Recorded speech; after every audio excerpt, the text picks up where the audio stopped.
Good morning, good morning, good morning. It has been quite a while, but the good mornings will never stop as long as we're alive. So, for the February 1st episode 107, episode 107, I can finally say once again, good morning, Source Gaming. I'm Phantom Z2, and today with me are usuals of Nantenjex, Hello. Colin, Yes, I do agree. I am here. and Slink. This live stream took 5 months to make. Yeah. We've been cooking it up in the background. Mhm. With no Waiting, other streams just happening in waiting. between. Actually, no, that's not true because the Kirby Directs happened. We did stream other times. We just didn't do Good Morning Source Yes. Gaming. Yes, it's been a while since we've done an actual Good Morning Source Gaming. We wanted to do one for the new year. And then somehow it ended up being a whole month into the new year. Yeah. Before we actually got around to doing it. First day But of the new we're We're like- the second month too. We're like Stranger Things. We need like a few years in between seasons. Good morning, Christopher Williams in the chat. Good morning to Ozzy and Nano as well. Yep, good morning. Although I don't know about you guys, but it's been a rough morning for me. What happened? I only got home at like 7 o'clock this morning. Where Oh my were God. you? How I partying? went out. Well, I've now moved down south in the UK, which is close to where my family is. Mhm. And so I was like yesterday, I was like, why don't I go see what my brother's up to? Because I knew he was out, and I had nothing else to do. So I went to go hang out with him for a bit, but I ended up being trapped out too late, and I couldn't get any trains or anything back. So I ended up having to get a cab back with everyone. But the cab ended up dropping me off at like my parents instead of my house because it was closer. So I ended up like getting to my parents at like 3 in the morning and crashing on the sofa for about 3 hours before getting up and then making my way slowly back home. So I am too old for doing this sort of shit now. Aren't you only, like, been Late 20s? I was saying good morning as the sun rose over the horizon. But How's everybody else's Alas. morning going? Blank? Blank? I Oh, okay. I exist in this Muted. mortal plane. And Yeah. Colin's currently has had to mute for a little bit, but my morning's been going. Okay. Actually, I just remembered I have to take my medicine.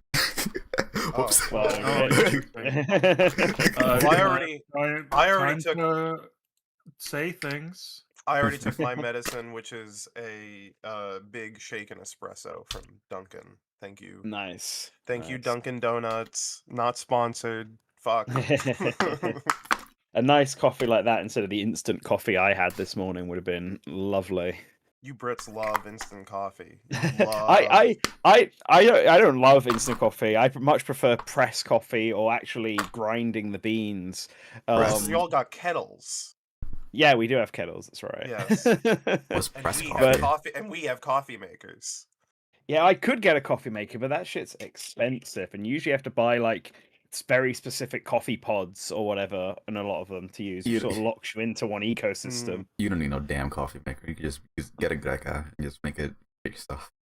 Yeah, I'll get the beans Um, from the field and crunch them in my hands. I didn't mean all of that. I mean, yeah, you About could. You the could. damn Keurig machine. Oh, I have one of those. I was I gonna have say you one could of just like those, French but I- press or something. I Mhm. have a refillable container that I put just like Oh, beans in because that's pretty. Nice.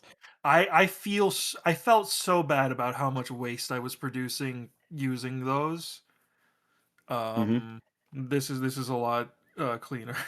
How did you I've get been the on a- reusable ones? 'Cause I actually want to do that. If you look for them, you'll find them probably. Okay, I've had the same set of 2 for like 3 years now. all right.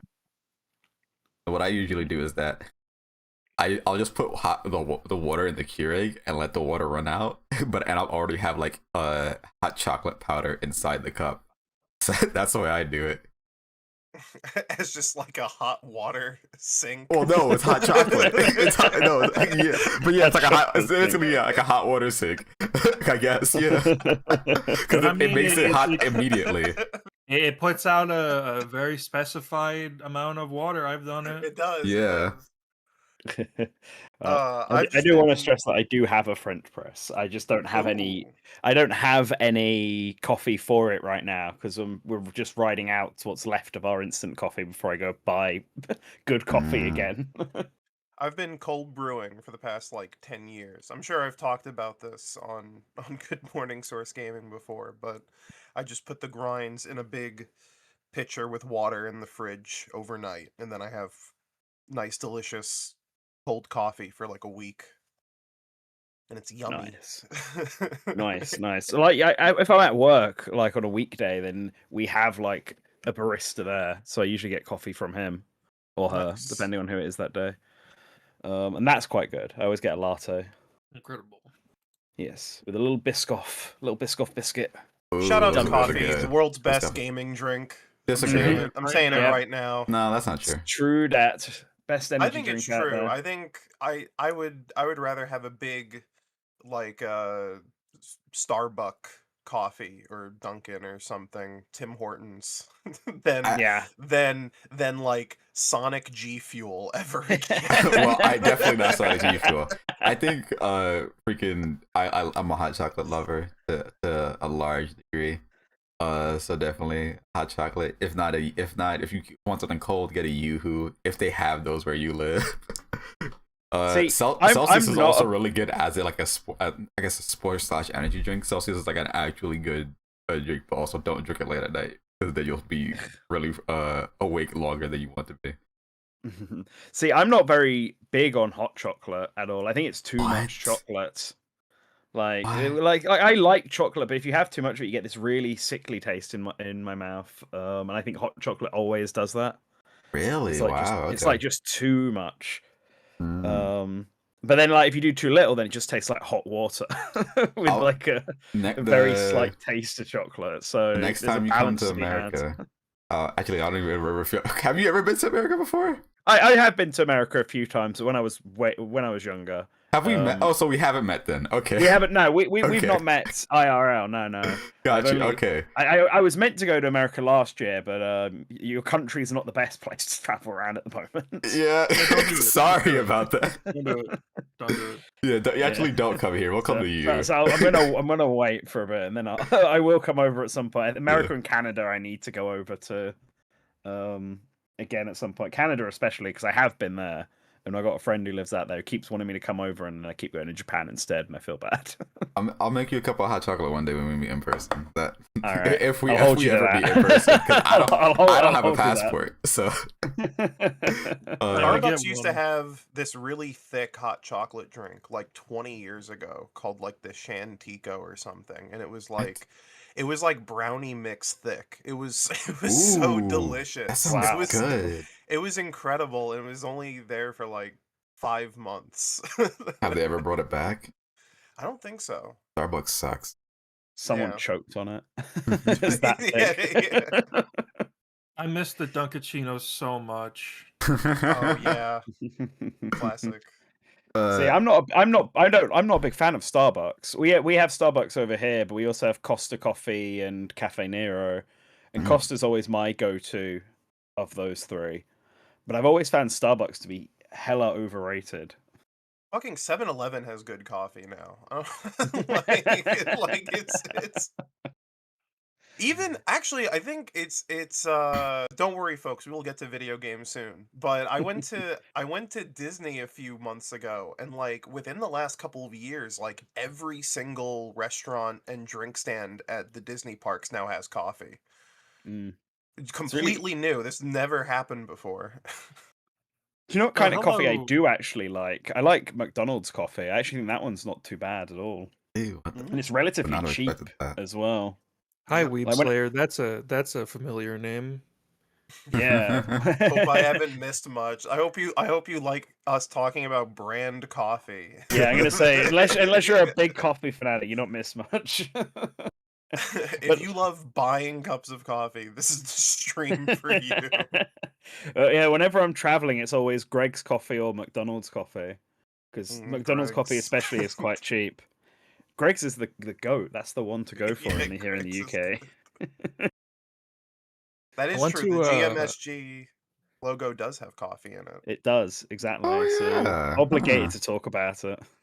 I want to say something real quick before we get back to get Before we get Start. back to the Before we coffee. start. Yeah, before we yeah. start the actual discussion. It's been 13 minutes. Glad to see things never change. So uh I'd like to personally apologize that we haven't been doing more non reaction streams lately. I want to get back to it. We tried to kickstart the roster streams up again, but it fell through. So we're pushing that to it's this weekend, right? Well, this weekend Next now weekend. because it's Sunday, so yes. The Yeah, 7th. so the 7th or 8th, yeah. Yes. Yes, the 7th. It should be on Lock it in. Saturday on the 7th. Yes. We will be doing the roster stream. The last one that had won the poll was Hasbro. So if anybody knows where Jared went, Yeah. Yeah. This is your time. Yeah. this is for you. But yeah, it will be on this Saturday. We'll put out an actual announcement post about it later today on our YouTube. But look forward to it. We're gonna be getting back into the swing of things. Or but 80% guarantee. I think it's just 80%. Listen, if nobody else shows up on the 8th, I will be there. I will present a roster. That's gonna be the end of it, and I will automatically win the poll. I mean, fair enough. I will make a roster. I'm just gonna have to. I mean, granted, I've already started making my roster before, but I'm gonna have to consult some people because I have friends who are big into Transformers. I'm not that big into Transformers. I've never really liked Transformers too much. It seems so boring, even despite looking so cool. Bro. But except actually, I did watch Transformers 1. That movie was surprisingly really good. It could have been better, but it was good. In comparison, it was the best Transformers movie that exists. I wouldn't say that. Are you thinking of the Transformers the movie? The 80s one? Yeah. Yeah, absolutely. That one is the 80s one is first fucking awesome. 30-40 minutes is really good, and then they get on that other planet and I immediately lose I interest. hate to be such a Gen X boomer right now, but that movie is like designed to make 10-year-olds cry. Fair, because I haven't even watched I watched very little of that original series because it's attached to the series. I haven't watched much at all. I don't have much connection with it, but just watching the movie and I was like, okay, I'm digging it, and then they go out into space and then they go out into the next other planet. I'm like, oh, my interest has immediately dropped down super hard because it's hard for me to actually follow what's going on at this point. But I will give it another try. I've been talking with my friend and we're like, okay, I'll give it another chance to watch after watching this. I have no affinity for Transformers or anything. I just really like that movie. That's It's fair. cool as fuck. I don't think I've seen a Transformers movie since the second one. The Michael Bay The ones. second The Michael Bay one. ones, the live Okay. action ones. Yeah, that's a good time to stop. That's Yeah, I don't even think I honestly, watched it all yes. fully. I think it was there on a bus in a school What? trip, and I fell asleep halfway through. Oh my god. So, Yeah. so I don't know if I can really say I've watched it. Yeah, the Michael Bay ones are dense in the worst way possible. It feels like everything is happening, and also you can't.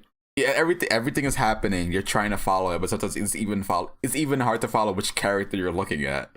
and then it's just like, oh, what are they talking about? Oh, why are they here? Or what's doing this? When are they gonna start fighting? It's like that makes me sound like an idiot for having that type of interaction with movies that I don't really have that interaction with any other movies, but just specifically with Transformers, that happens very often.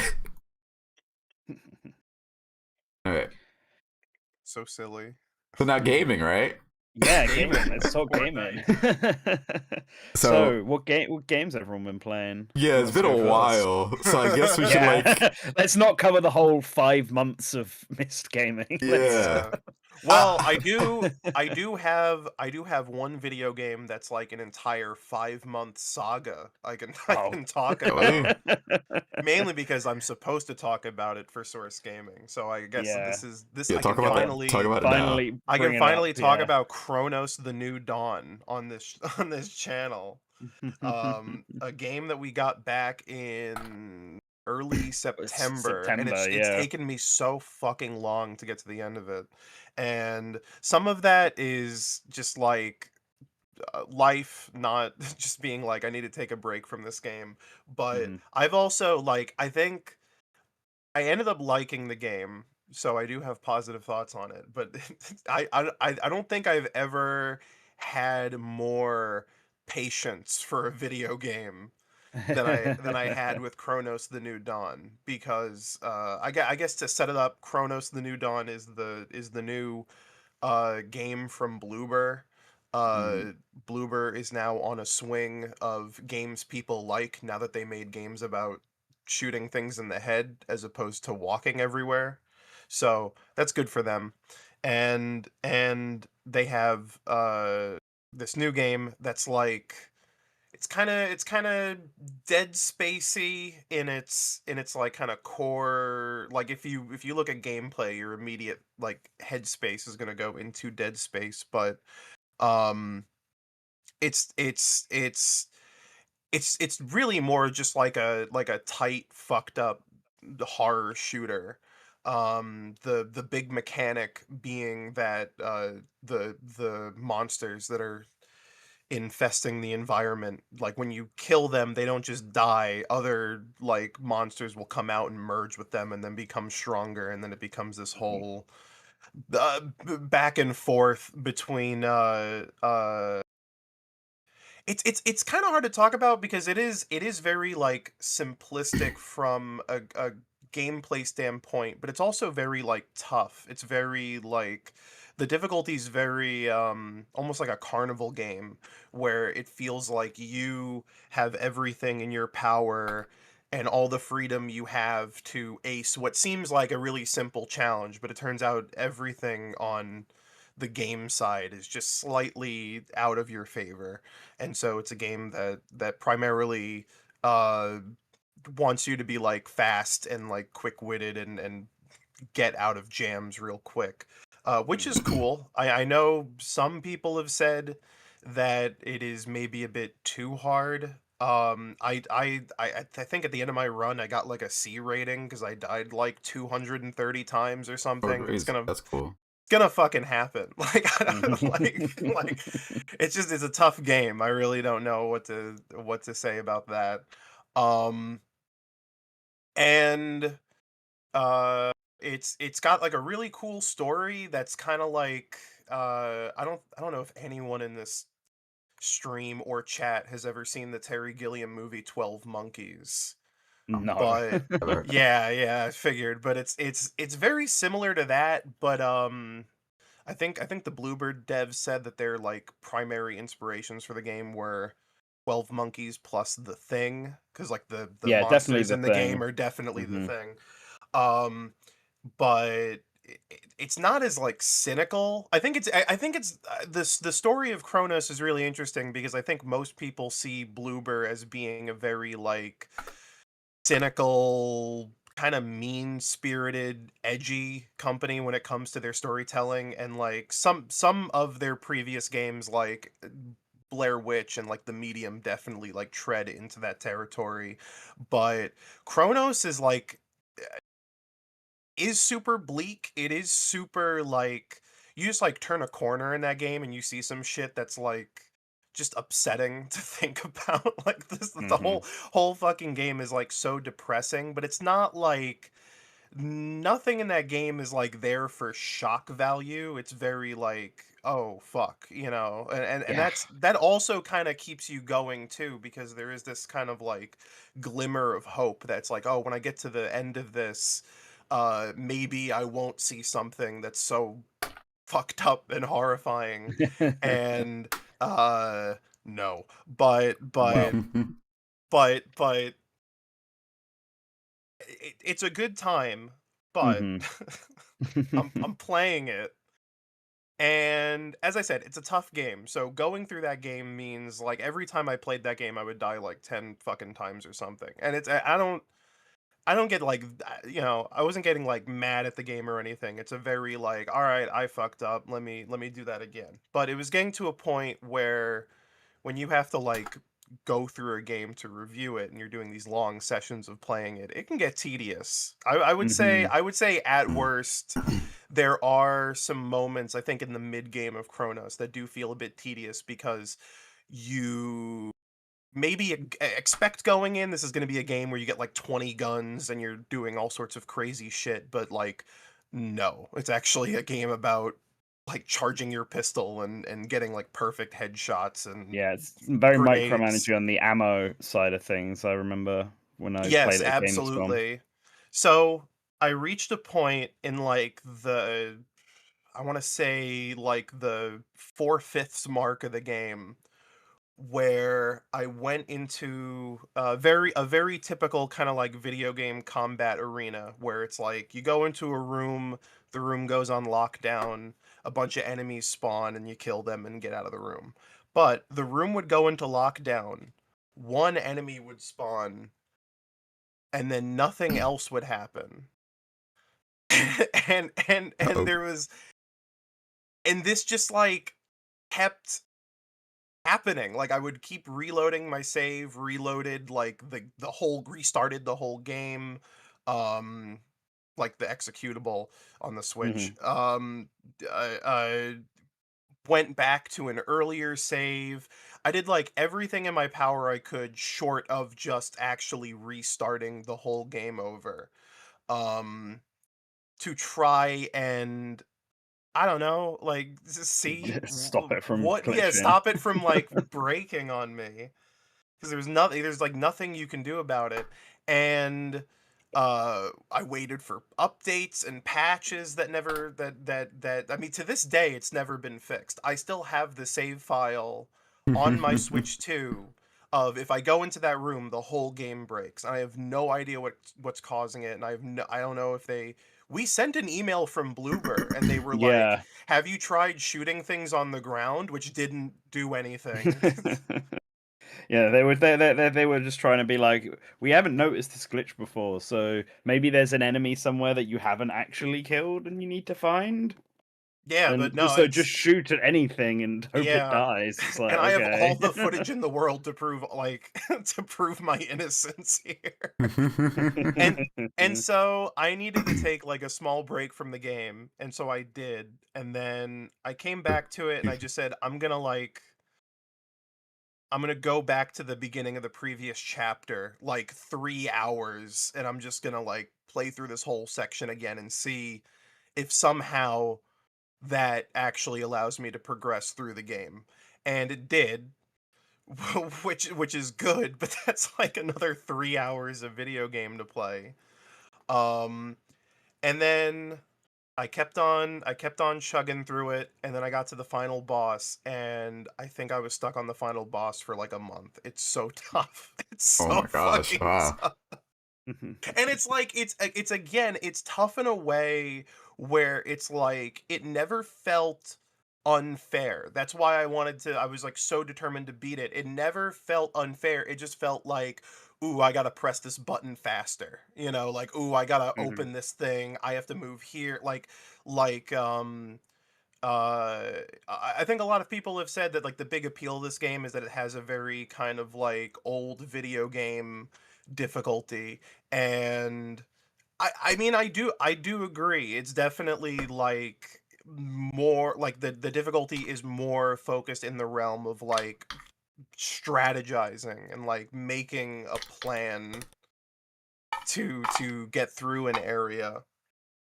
And I was doing like everything in my power to like give myself any kind of upper hand in this fight. I fucking set up the mouse mode on the Switch 2, and I think I ended up beating the boss with the mouse controls just because like at some point I was like, fuck it, I need a pointer. I need like I can't do sticks. But it's done.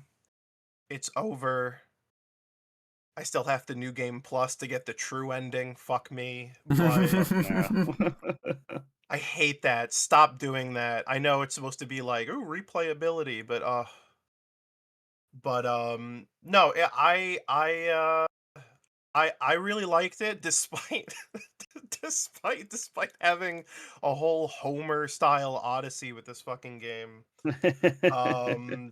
I gotta say, that Bloober makes a good shoot things in the head game. What I think for years I'd always been kind of like softly like defending some of their stuff because I didn't like the first Layers of Fear. I like the second one. I like their Blair Witch game. I like Observer, but like I don't think any of them are like truly great, but they are like very talented like visual audio designers, and it's like been sort of waiting for them to put that into an experience that actually feels like a real complete experience. And I guess they still need a little work to do, but this is like the first like, oh hell yeah, like this is I still haven't played the Silent Hill 2 remake, but this is like a great release from them. I liked it. That's good to hear. Nice. I don't know if I'll get around to playing Chronos. Like I enjoyed what I did from Gamescom, but I've definitely, when it comes to horror, I can be quite particular on what I want to deal with. As I said, I think it's like it's also just very tough. Like that too. I didn't there- get past the area in the demo. I was occasionally checking r/Chronos the New Dawn, which is basically like a propaganda campaign office for a video game. Because everyone's just like, this is the best fucking game ever. Why isn't more people talking about this? But there was a ton of people that were like, I am sick of this fucking game. They need to put an easy mode. They need to put in like XYZ options for difficulty, which I still don't know if I necessarily agree, but like there are people who just do want to breeze through a video game and experience the story. So, and they are doing an easy mode now. So, Okay. they win. You know, what can you say? So, anyone else playing? Oh, well, I guess next. Who wants to go next? Because I do have something to talk about, but if you want to go first, that's fine.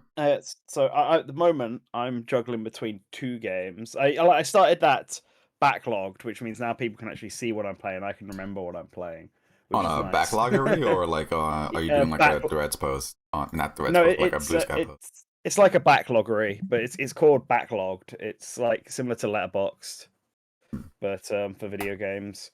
So I started doing that just to keep track of some stuff, or if I drop a game, or if I feel like picking one up again.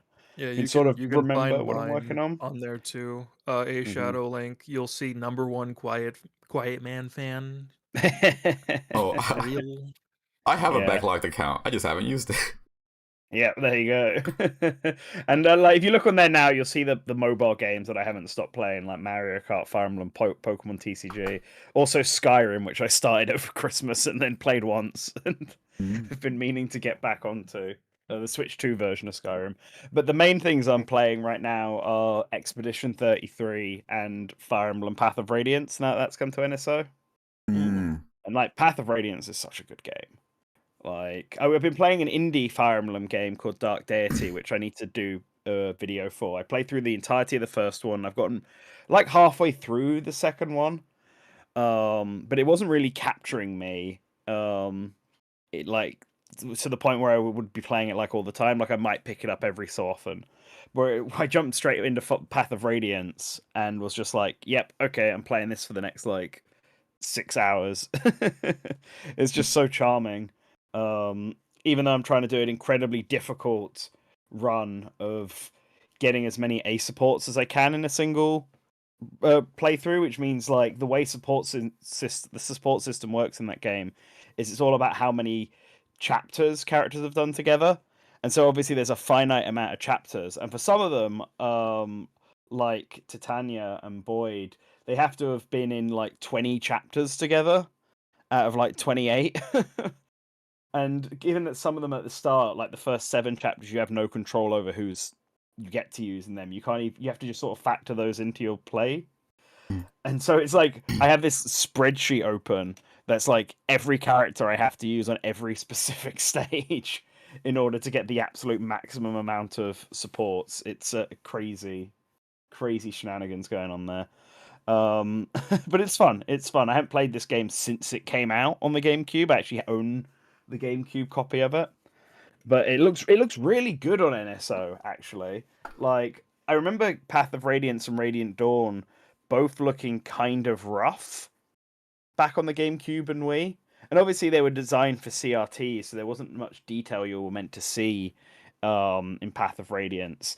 But it meant that when you played it on a big screen and not on a CRT, you can really tell how bad a lot of the models look.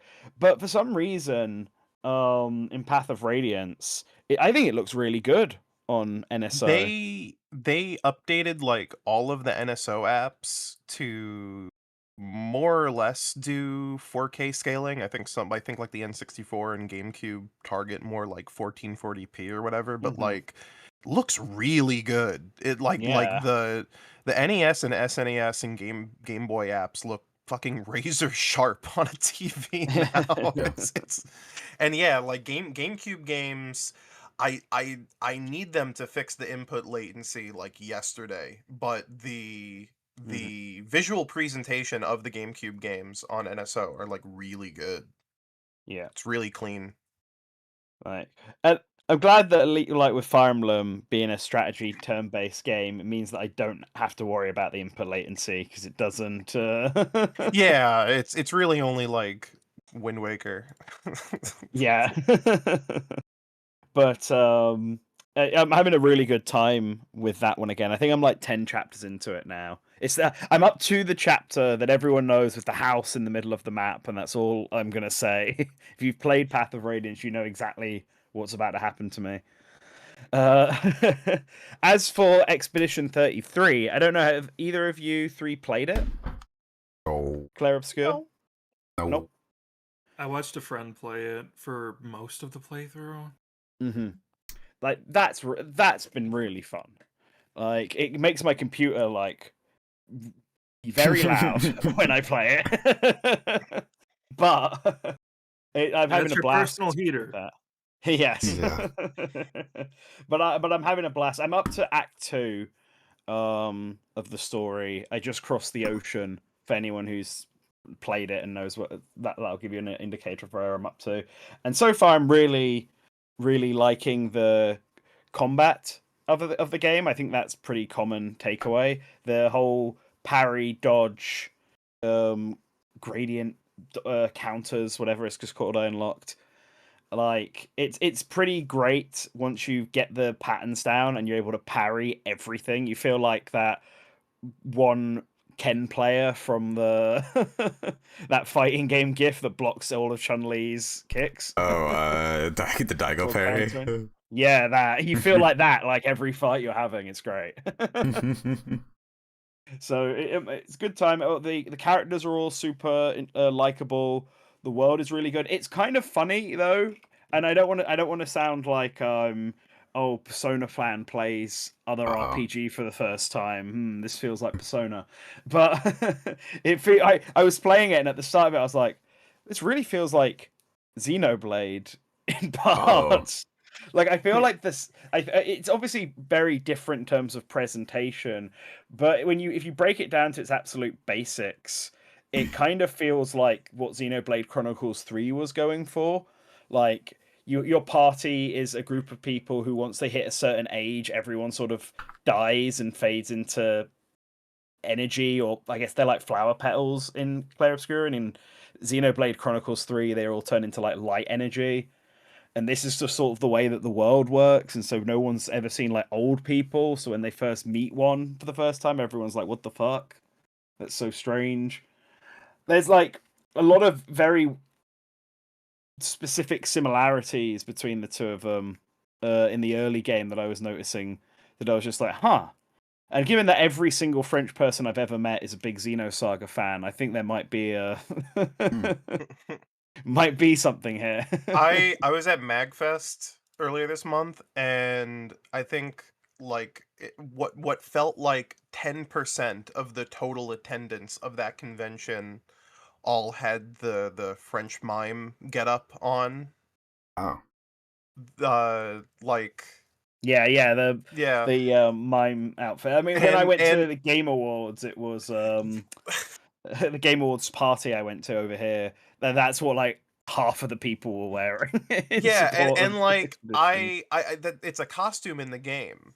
I haven't played the game, so that's it's a costume in the game, but I wasn't I didn't know when I went to Magfest. I just thought, I was like, wow, all these people are in solidarity with the Expedition devs, like, because they all dress like that at the Game So- Awards. Yeah, they all So did it, yeah. people found the director's YouTube channel. They have 5 videos on their channel. All 5 of them are like high difficulty, high stakes DMC5 versus Virgil videos. It's DMC5 final boss, Dante must die almost, asterisk no damage. DMC5 final boss, no damage, Dante must die. Badass.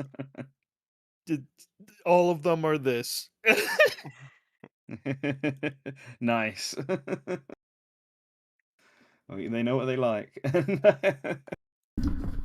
But that's what I'm playing through right now. Big RPG focus. It's like, and I'm trying to think, what do I do next? I got Blueprints, which I did a coin toss between Blueprints and Expedition 33, so it'll probably be Blueprints I play next. But we've got Lovish coming out, the Virtual Boy coming out. Pocopia There's is going too to be much. Resident Yeah, there are a lot. Evil Oh 9. my I got God. the Resident Evil 7, 8, 9 collection for Switch 2. That's this month as well. I'm looking And forward to still haven't played Trials Chapter in the Sky 1, which I got for my birthday last September. oh my god. There's a lot. Yeah, this month Reanimal's coming out, which I played the demo, and that's really good. I'm excited to play the full game. And then yeah, the RE9 bundle. Hmm RE9 looks so cool. Like, it's Oh, it's a shame that like I'm making myself play through all the other games first, because it looks like, I know for some people are like, oh, it's weird that's kind of weird to have glory kills, I guess, maybe, but like I think it just looks so cool. And of course it reminds you of Stranger of Paradise, so I'm like, oh, I have to do it. It's fucking peak. I'm really excited to I mean, the play it when I do upside get is to you it. get to play a bunch of really good video games, because That is, the well, Resident Yeah. Evil series is a pretty consistently good series. Yeah, See, just play 6. Just play that- 2 and 6. That's all that you might need to do. all be true. Not even 4. Nah, forget 4. 2, 6, and 9. There you go. See, my issue with Resident Evil is not that I don't, because I played Resident Evil 1, as in Resident Evil 1, the original, on PlayStation PC, 1, yeah. the PC version. Yeah, the PC GOG version. which is the original PlayStation version. Yeah, Oh, yeah. okay. Yeah, I I'm not the director's cut. and Slink watched me play it, and Yeah, I watched. I think it was maybe October uh, to into November I was playing it. You were getting really frustrated with it, and I was Yeah. I was sitting there just trying to help you. There were a number of times where I was so frustrated that I kind of wanted to drop the game, but I knew that I wouldn't feel right with myself doing that. So I kept playing it, and I was like, I'll say it's a good game. It is a game. It's frustrating because not just because it's also scary, but it's also kind of hard. So it's just like when you're like, okay, I'm for sure that I could get to the next spot without needing to save, and then it's like, oh, I'm kind of running out of bullets. I'm gonna need to go back and then get the ammo from the chest, and then it's like, oh, but I want to make progress to the next area. Am I gonna even have enough ammo in the first place? Because I was killing a lot of things, or I was also trying to because I was having trouble to even get close and just stab without getting bit in the process, and it was really frustrating. But I am happy that I finished it. I did only what is it? It's Chris, right? Chris's playthrough. Yeah, Chris is. Yeah, Chris you is, accidentally played hard mode. I didn't know that. I assumed that Jill would be like, oh, you do your second playthrough as Jill. I haven't done that yet. I don't think I'm going to. I think I'm just gonna play through all of the games within a first playthrough, and then when I'm like, okay, I'm kind of interested in going back again, then I'll do the second playthrough. You know just what you should play do? Jill's when you do Resident Evil remake. I was gonna Oh, say I guess that. so. Yeah. Yeah, I should do That'd be a that. good idea. But we talked about RE9 for a little bit, but who actually wants to go next? Do you want me to- You can go next, Phantom, if you said you had okay. something to talk about. didn't you? Next, so I guess I'll talk a little bit about Demon School. I already did an impression, an indie highlight on it, but incredibly beautiful game with a art style that's you think when you look at it, you think it's all pixel art, but it's actually a mixture of pixel art and 3D. It is more in terms of its tactical combat. It is kind of more like a puzzle rather than a strategy RPG where you are managing units, yes, in terms of what extra abilities that they have, but a lot of it is, hey, try to beat every this a certain amount of enemies within a 3 turn turn limit. And if you do, you get better score and you get some more rewards in terms of your money and stuff like that. And it follows a day-by-day structure similar to games like Persona. I'm not gonna say that one because I actually don't know if that's true. Persona. So Shin Megami Tensei does not have a day system. you're right. So it's really cool. If you want to know more about it and hear my full thoughts on it, check out the review that we put onto the YouTube channel. In terms of what other stuff that I've been playing, I'll talk about this game first because it's not as big as the other game. I've been playing a lot of Sin and Punishment. Oh, nice. Yeah. Oh, yeah. It is. I haven't played through many N64 games at all, really. So, like how we were discussing earlier. Yeah, the image just looks really crisp on on Switch too. So it was like, oh wow, this game looks beautiful. It's crazy to me that when I look at some of the character art for the official character art for the game, it looks so different from some of it looks so different in the models that the way that I would interpret their designs is different from how they're actually intended to be, which makes looking at the game even more fun. So far, I have done an easy playthrough and a normal playthrough, and I'm currently stuck within a hard playthrough. Nice. On hard, it gets hard. It gets really hard, and normal was already kind of difficult. So I'm having trouble getting past the fleet section. Because that is before I thought the hurdle would be when you play as Saki again, but for hard mode right now the fleet section is kind of my big hurdle within hard mode. Yeah, I'd say the fleet section is the first big challenge of that game. Yeah, that's the real test for your abilities. Yeah, and it's really challenging, but it's challenging in a fun it's challenging in a fun way. Hard mode has been more brutal than I like to a point, but I still plan to beat through it because the music is amazing. A lot of people often talk about Within Earshot, but a lot of other tracks, specifically Heroine A, is my favorite Hero track. and A is so good. It's so It's- good they reuse it for the credits. Yeah, They know it's the best song. it's a really good track. It's challenging. And you kind of get you get rewarded for, especially like within the fleet area. It's not like you need to kill everything, because like there's the militia on the that is on the ship, but oftentimes they can't hurt you and you don't need to shoot them. But there's a satisfaction from being able to like attack more than you need to, and then getting rewarded for like time bonuses, health bonuses, and stuff like that. So if you haven't played it, definitely do play it. And now it's just the fact that I have beat it twice already is making me wish that I had Star Successor, because I want to play the next one. Yeah, the Wii one. I want to replay yeah. the Wii one. I do own it, and it's been on my thing to replay for a while now.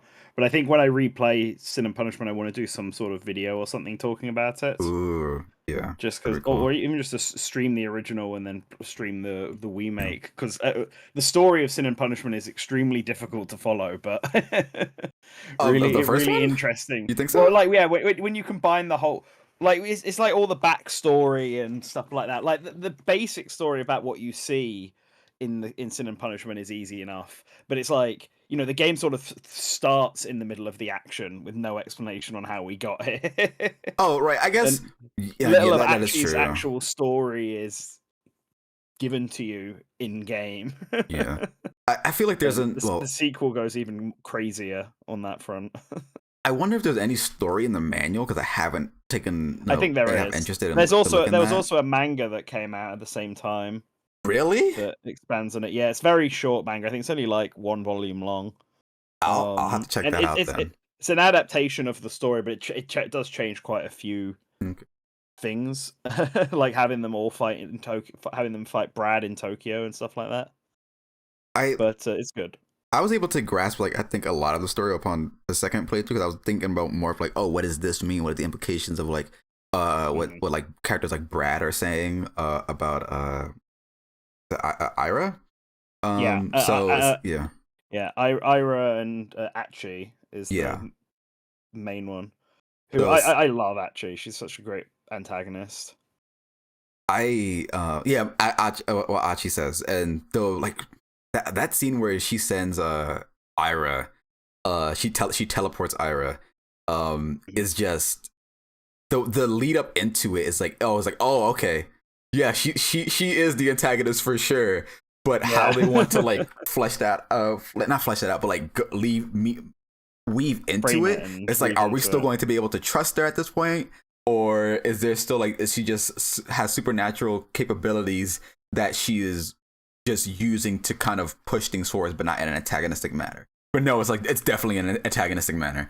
And by the end of it, I was definitely like, I like this game for similar reasons of why I like Evangelion, because its ending, although is like kind of desolate, isn't the right word, because the way that the camera is like directed and the scene itself is directed is hopeful. But that's kind of exactly what I mean. Even in like a desperate situation where like so much of the world is now being destroyed, there is still a hopeful aspect to it. So it's like, oh, I really enjoy this a lot, even story wise, despite the fact that kind of, not that there isn't a story, because there definitely is a story, but it's not as if, because of the type of game it is, it's not as deep in terms of what you see, like Nanton was saying. But you get enough to appreciate the story, a lot of it. Yeah, Weeb Slayer summed it up quite nicely. It's got a very 90s anime OVA vibe. Yes. Absolutely. to the whole thing, which is very true.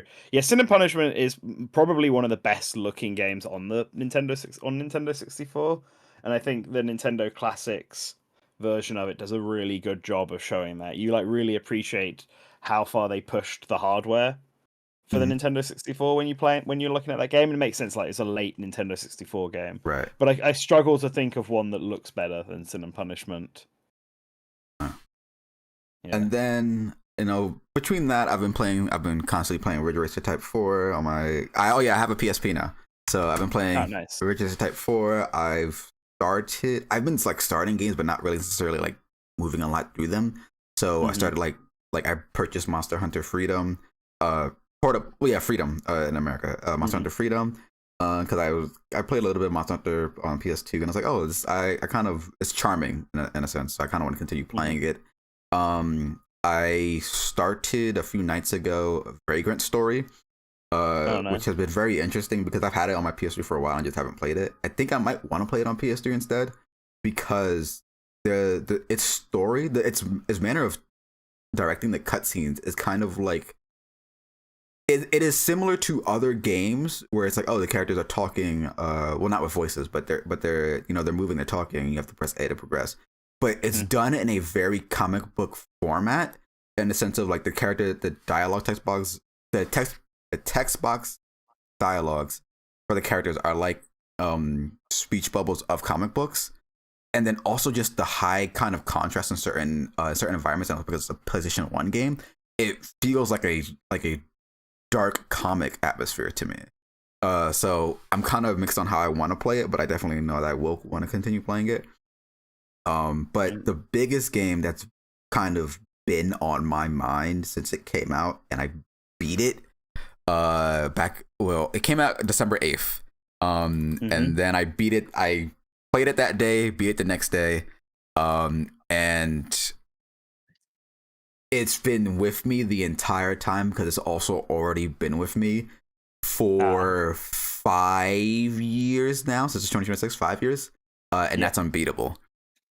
I played, of course, when the Kickstarter started back in 2021. I played the demo. I fell in love with it. I backed it. It's one of the only games that I've ever backed via Kickstarter or via any type of thing.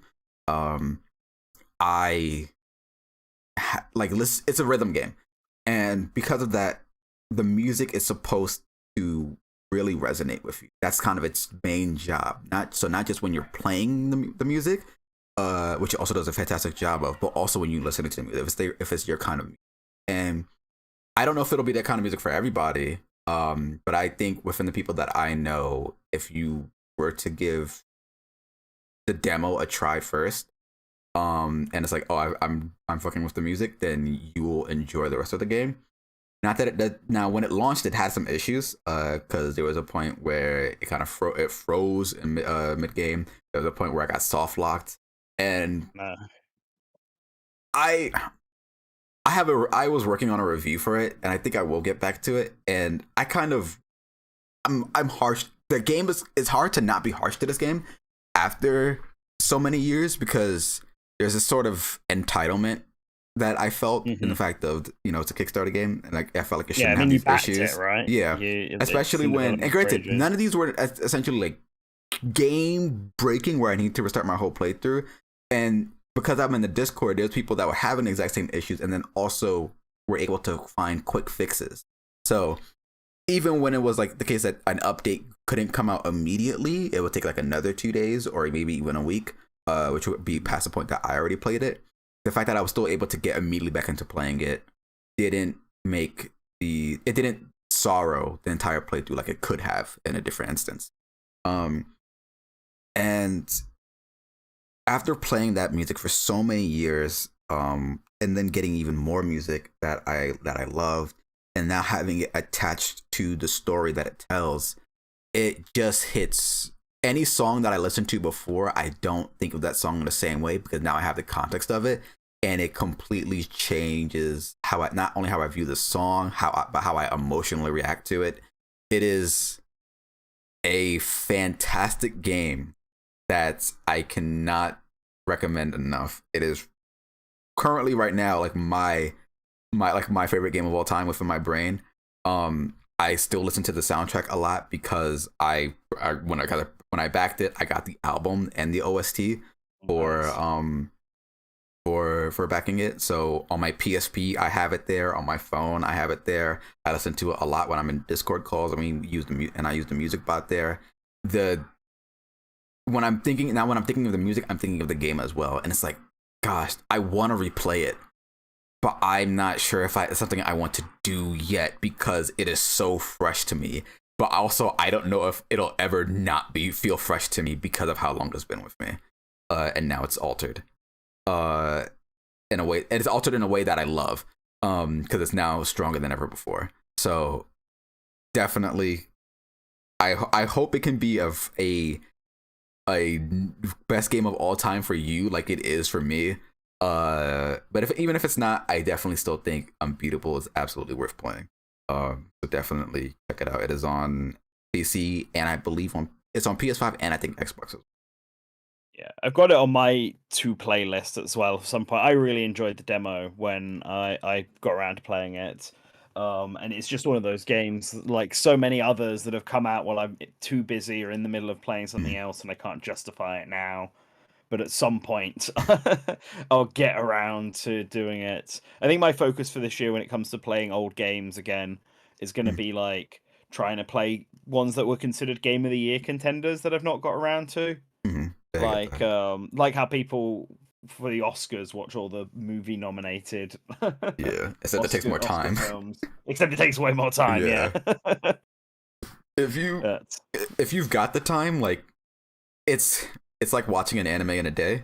You could do it because like a 12 episode anime is 6 hours of your day. Unbeatable, if you decide to shoot straight through it, because the reason why I kind of want to go back is because there's a lot of stuff that I didn't encounter within it. But it's if you're playing through it straight, it's like an 8-hour game. Okay, so it's not that long, which is not a bad thing either. Because it's short and impactful. Shorter games nowadays. So yeah, if you're looking to play something also that is not that long, but then also you get an entire arcade mode where you can just play the rhythm game part for however you want to, and it sort of it has a massive amount of replayability and challenge. Yeah, get Unbeatable. Absolutely, please. So Slink, I think you're the only one now who hasn't shared what they're currently playing. If Oh there is boy! anything. All right. So it's been 5 months since the last Good Morning Source Gaming. I don't remember if I was on the last one, but whatever time between the last one I was on and this one, well, Source Gamers, you watched me like dive into Honkai Star Rail when I got into it. You're also watching me drop it like a fucking rock. Oh. It got really bad. Genuinely horrendous storytelling and just like a lack of any sort of dignity whatsoever in how much it panders to the audience and doesn't tell an interesting story. I hated the last planet in Honkai Star Rail so much. And then they went back at the end of the 3.0 updates in version 3.8, and they changed the ending of my favorite planet, which was the one before it. And they replaced it with like nonsense that ruins the story arc and the themes of the story. So they have no respect for their own material. I have no respect for them. That is all. There will be no more Honkai Star Rail from me. Honkai Impact 3rd is still good. I'm very worried about that game though, because there was a mass exodus of sorts following the start of its current story arc, which is being called Part 2. And they tried to have a new cast of characters, and the fan base wasn't liking it. I have said this many times before, and I'll say it again. Honkai Impact 3rd is a very good game. It's one of my favorite experiences that I've ever had with a video game. It saved my life in ways that I can't imagine. I can't imagine describing to people. But it's a wonderful story about self-acceptance and just coming to terms with who you are as a person. And I adore it. Honkai Impact Third is definitely worth experiencing. The beginning of that game is rough in terms of its translation, but if you want to give it a shot, um, there is a story guide for how to get into it. It's from Hoyo Stands. There's also a brand new website that I will put in the description that has that story guide on it. Description. I'll put it in the chat. But there's a brand new website that exists to help people get into the game.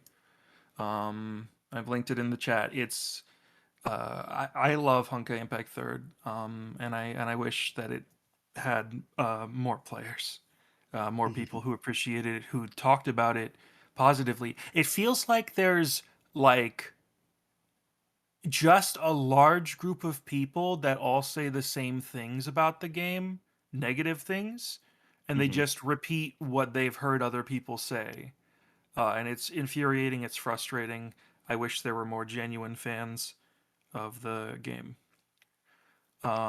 Anyway, that's enough about Honkai. This was the main thing that I had come here to discuss because it's slightly concerning, very concerning, very sad for me to experience in real time. But Okay. So Mhm. next month is well, this month. Oh god, it's February Yeah, 1st. February now. So this month, Romeo is a Dead Man is coming Mhm. out from Grasshopper, which I'm Oh. very much looking forward to. Um I think that game looks rough in a very exciting way. Um, Yeah, um, they've just done. They've been doing that press tour of it yeah. at the moment. So I've been speaking to a few people about their time with it, and Goichi Suda went on a cooking show. yeah, he went on BBC Good Foods and made katsu Yeah. curry. What the hell? He went to Nando's and had a Yeah. cheeky Nando's with the lads. Ooh. He's living the British way. Okay. Yeah. So that game looks interesting. I will definitely be checking it out. If anybody is wondering why I didn't do a No More Heroes 3 review, um, one, it was never exactly on the docket that I was going to do it. I bought it with my own money. It wasn't an obligation of anything of any kind. But when I got the game, I got it to review it, and it started to become a chore. So then I basically just dropped the review aspect. I didn't want to review it. If anybody's curious what I thought about No More Heroes 3, um I thought it was a good game. I enjoyed Mhm. it. And I think Okay. it's a fitting end to the franchise. There are some people who believe that there is going to be a sequel to it, but if you think back to the first No More Heroes, that left a lot of like ambiguity and things open, and they were not planning to make a sequel to that game. Um, Mhm. so with that out of the way, Resident Evil 9 comes out this month. It's Resident Evil Requiem, they call it, but there's a 9 in that logo. It's funny. They do this thing now because the games sell better without numbers on them. Um, so Mhm. they have been describing that game as two games in one, a survival horror game and just full out action. It's really funny, all of the press that they've done for that game, because, okay, so there's a little game called Resident Evil 6 where they made an action game and for some reason the Western branch of Capcom thought it was a great idea to advertise that game as a return to survival horror when it was the most action that the series had ever been at that point. So Yeah, the reception to that in the West was very bad. It was very terrible. Mhm. That game is a good time, I would say. I enjoy it. It's got problems. It's got a lot of problems. But one thing that even the people who hate Resident Evil 6 tend to agree on, or at least acknowledge, is that that game's core combat system is extremely in-depth and interesting. So Resident Evil 6 didn't go over great for Capcom. It kind of tanked the series' reputation in the West. Um, Japan really liked Resident Evil 6, though. And the developers really like Resident Evil 6. They have been slowly reincorporating gameplay elements from Resident Evil 6 in every subsequent game that they have made, to the point where with Resident Evil 4 Remake, although it doesn't have the minutia of all of the context sensitive kills that you can do in Resident Evil 6, it does bring back a parry that you can, in the options menu, there's literally a toggle to set the parry to the same button it was on in Resident Evil 6. They know. I They know. that's they're doing it. So I saw the context sensitive kills in Resident Evil 9, and I was like, "Oh my god, is this did they just give Leon Resident Evil 6 combat?" And yes, they did. His melee weapon still has durability, but you can take other people's melee weapons. You can steal a chainsaw. It looks insane. So with that out of the way, the director of Resident Evil 9 is the director of Resident Evil 7, but more interestingly, Resident Evil Revelations before that. Revelations was seen as this kind of return to form for Resident Evil when it came out, because it came out just off the heels of Resident Evil 6, if I remember correctly. Yes, it did. Yeah, And even if that and Operation Raccoon City that had also come out like right after Resident 6. So Revelations is a game that also mixes survival horror and action, although it's very different from how 9 is doing it. But I was thinking this is probably relevant to the direction that 9 is going to take. Maybe I should replay Resident Evil Revelations. One problem: the last time I played Revelations, I thought it was bad. I thought it was a terrible game. Not terrible as in like bad, like unplayable, but it was boring, it was stiff. The enemies just felt badly designed, and I didn't really enjoy my time with it. At one point I had liked Revelations, but it was the first time I played it, so it was fresh, it was new, it was on the Wii U. So I booted up the Wii U version to see if that version would give me the same enjoyment that I had playing it the first time. No, it was garbage, it was stiff, it was boring, it had poor enemy design, the pathfinding was terrible. And I'm like, why do people think this is a return to form for Resident Evil when it's kind of just really mediocre? And I'm thinking to myself, and I'm remembering, hey, Capcom sometimes makes remasters or ports of their games that fundamentally change things and break things and kind of ruin the games. I felt this way with their Resident Evil 4 remaster as well, which it's one of those Sonic Adventure DX situations where with each consecutive version of Resident Evil 4, it just keeps getting worse. Let's just keep happening. So So I'm like, let me try the 3DS version. Immediate night and day difference. I noticed right away that in the 3DS version of Revelations, your control is smooth as butter. In the console and PC versions of Revelations, it feels like you're stuck on a digital axis movement no matter what you're doing. Whereas you can very easily just like swerve and move your way through all of the areas in the 3DS version. It's genuine night and day.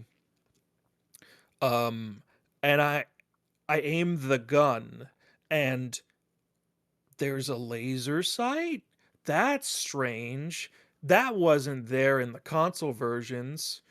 I I I I I realize that the laser sight, which is kind of like a staple for Resident Evil, a lot of Resident Evil games have a gun with a laser sight, had been replaced by a big, ugly, just static reticle on the center of the screen at all times.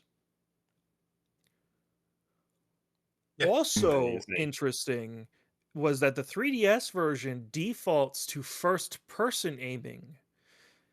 There's no first person aiming in the console versions. Oh. Nope. Nope. So I'm sitting there, I'm like, okay, so they gutted this game to put it on consoles. What else is different? I encounter the first enemy and I realize, oh my god, the enemies are running at double speed on the console versions. How weird. I only played Um, the 3DS version of this game, so I've never touched any of the So the consoles. 3DS version is 30 FPS.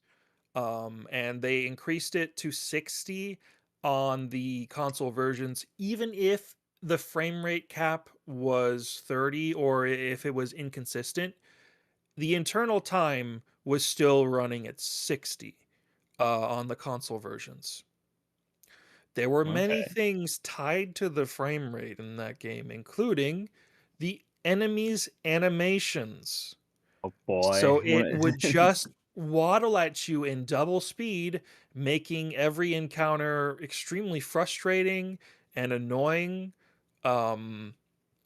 and making it kind of hard to use your context sensitive dodge, uh, which you can only do while an enemy is mid attack animation. Mm. hmm Crazy. So I'm sitting here, I'm playing the 3DS version of Revelations, and I'm realizing, oh my god, they ruined this game. What did they do to it? Um, and I'm thinking about it, and I'm checking the dates that they came out, and they replaced Revelations with a shitty port that breaks many of the systems and just has really bad HD textures slapped on it after Mhm. barely a year. Oh. And that console and PC version is, in many people's minds, if they didn't have a 3DS, The way to Resident play it. Evil Revelations. Yeah. hmm I'm sitting and I'm wondering if I'm going insane. I'm checking reviews from 2013 of the console version, and I'm noticing a recurring pattern that they're complaining about the game not being as good as they remember, but they still give it like a positive overall review, and they say, oh, it's way better than Resident Evil 6. By Revelations, it's return to form for Resident Evil. I And see. That I'm sucks. sitting here and I'm like, do you know? Do they know? Do they know? Clearly Um, not. and I have found out that only recently have people started realizing that the console version is just a mess and controls terribly and has just like a fundamental broken base. Also in the console versions, lighting glitches, flickering, borderline seizure causing, shadow glitches. I had one area where I was shooting a bunch of hunters, and the exact angle that I was shooting them from caused the ground to flicker with a screen consuming shadow, which I assume was my player character's shadow just like losing its axis and going insane, going crazy with it. It's it's genuinely unpolished in a way that I was going to say when I was talking about this with a friend is uncharacteristic of Capcom. And then I remembered that they released a Devil May Cry 3 port, or they, well, sanctioned a Devil May Cry 3 PC port that doesn't function at all if you have the sound files in it. What? What? How, People, how What do does you that mean? people work? had to. What? I don't know. I don't know.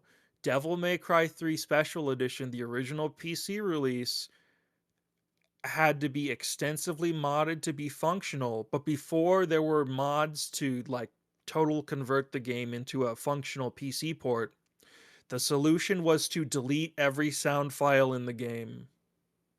But do you How does hear that anything when you're even playing it? happen? No, you don't hear anything.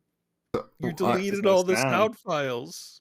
That's okay. That's crazy. Crazy. Otherwise, the Fuck. game ran at like 5 FPS or less.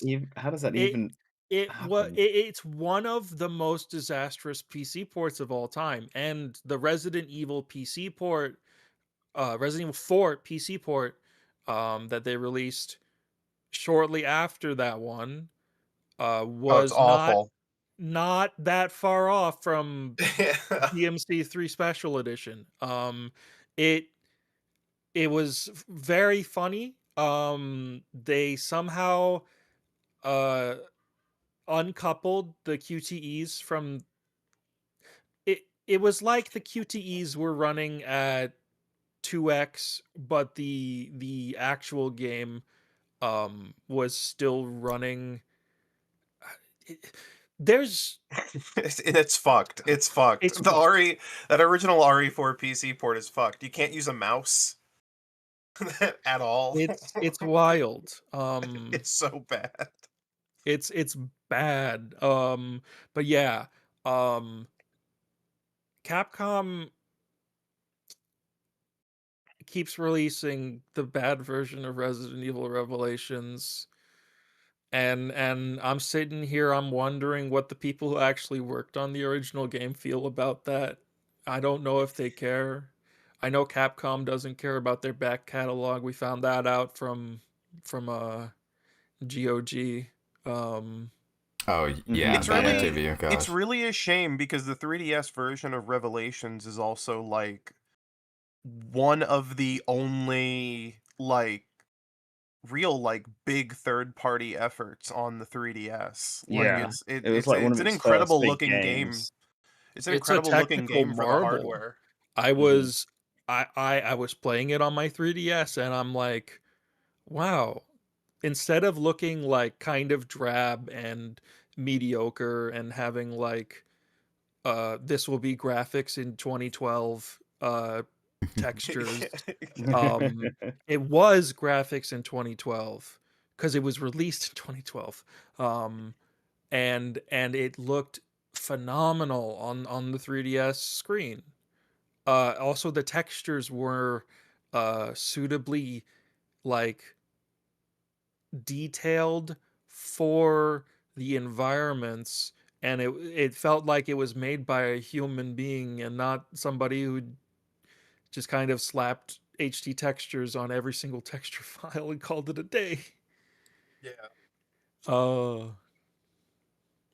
It feels like the console version feels like it's trying to like overcompensate for the fact that it is a handheld to console port, which like I understand wanting to redo the textures and everything, but I guess the issue is that like if you're going to focus on only kind of trying and not putting like elbow grease into it, then yeah, it just kind of seems underwhelming when compared to the original release that is like doing all sorts of crazy rendering tricks and shit for the I noticed 3DS. I noticed that your map position on the bottom screen in the 3DS version updates at 1 FPS.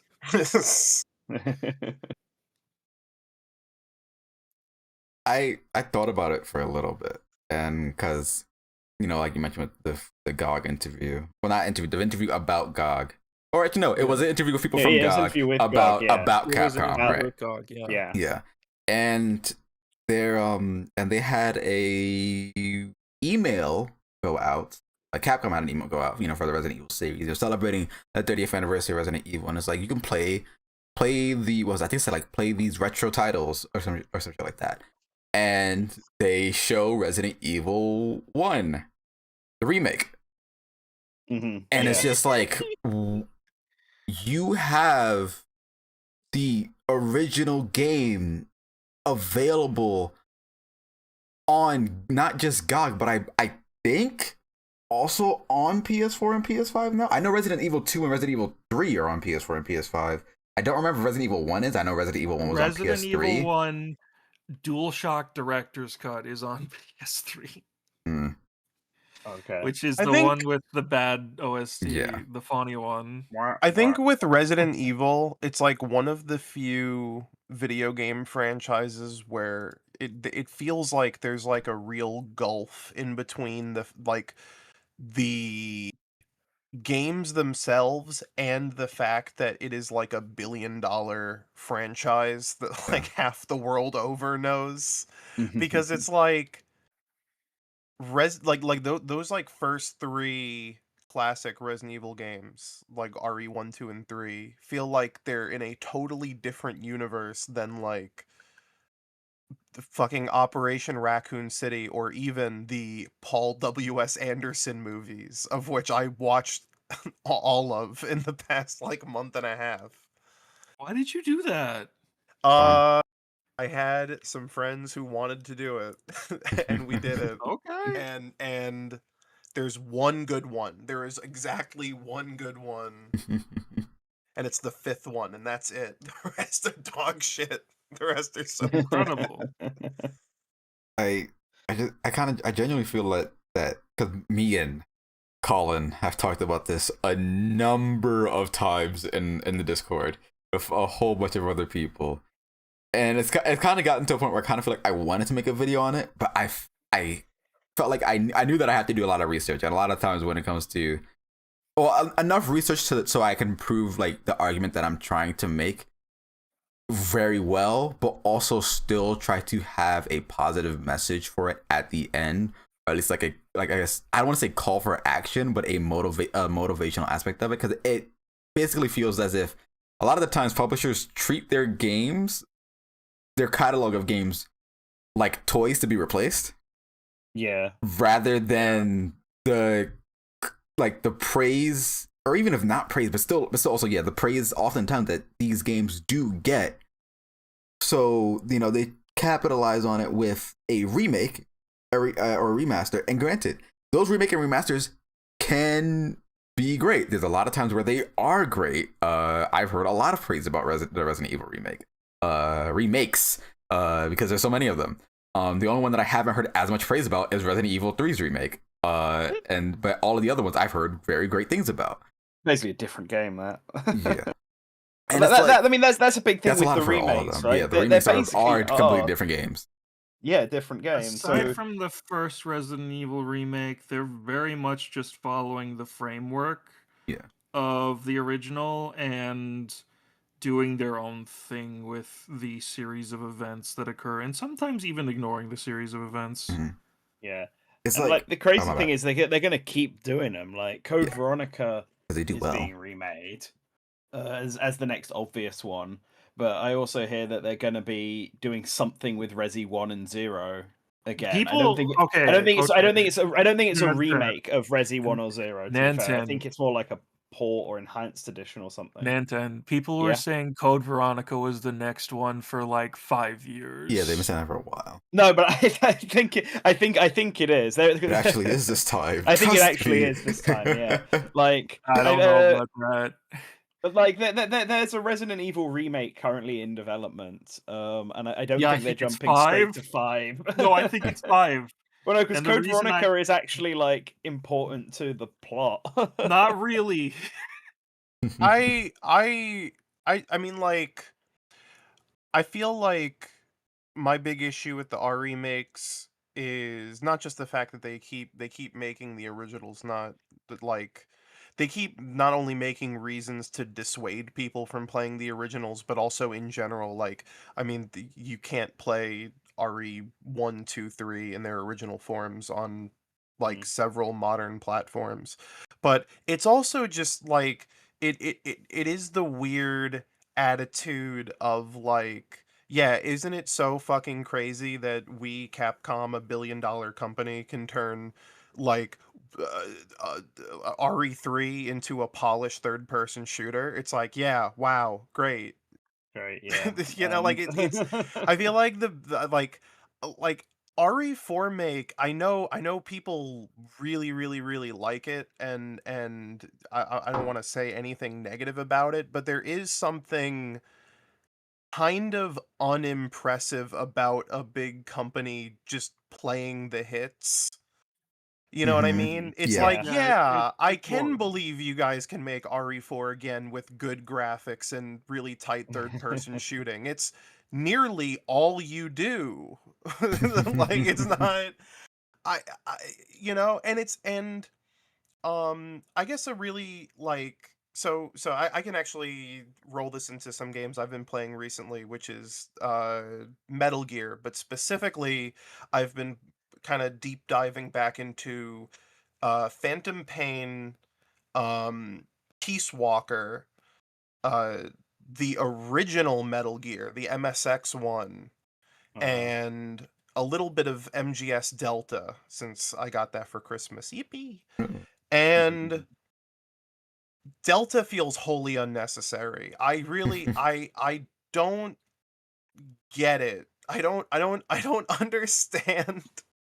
I kind of don't understand the innate desire to make Metal Gear Solid 3 a third-person shooter, because and I think Delta is aware of this because it has the legacy style in it where you can play it with the original camera. Although, and this genuinely makes me angry, unlike the Master Collection or Subsistence versions of the game, they did not reintroduce the Subsistence camera as an option, which I always liked in that version where you can click the right stick and switch between those versions, because like the game is built around that original playstyle, but the Subsistence camera is a nice quality of life improvement just to make certain areas just like visually a little more helpful to move around.